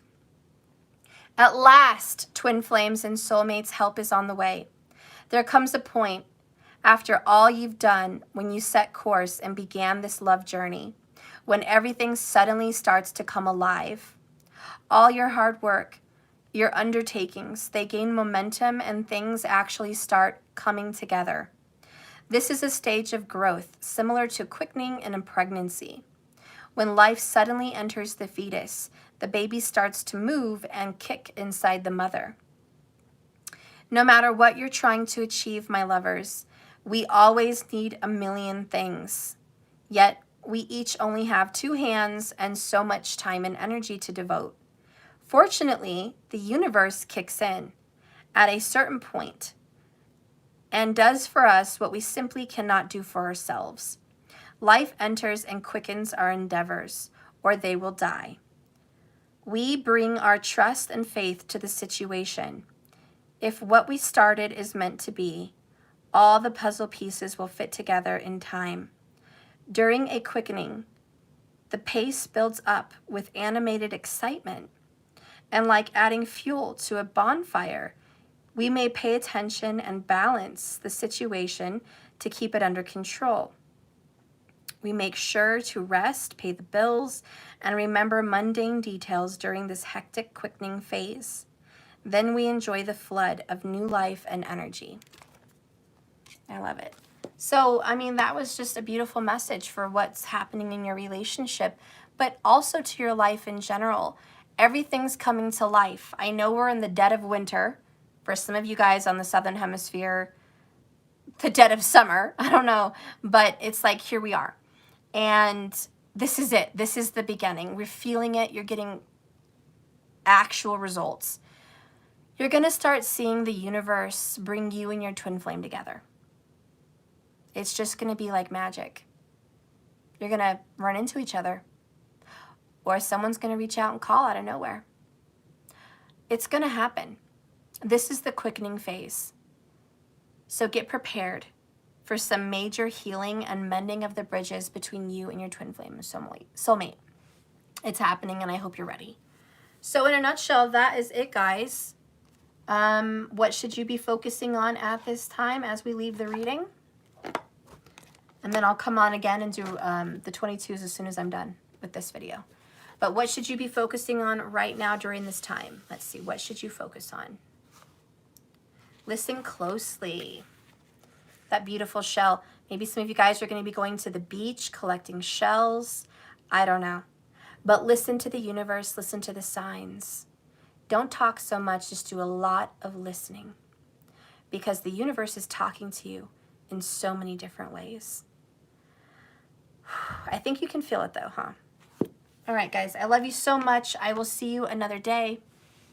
Please remember, this life, this love is a journey, not a destination. So just keep swimming. Thank you so much for tuning in. Please like this channel. I'd appreciate that. And subscribe to this channel. I'd really appreciate it. If you've watched the reading this far, obviously it was meant for you. So I look forward to seeing how your relationship grows and changes as well. Good luck on your journey. Thank you so much for tuning in. I see nothing but good things happening to you. I know some of them are hard, but I do know for a fact they're good. They're all good. Good luck, guys. And I'll see you again. Tune in later. If you want to follow me again, I'm going to come on and do the 22s. I only had a few of you written down in my notebook. So let's see who's there. see, I already did Karen. Okay. Okay, so I had Kira.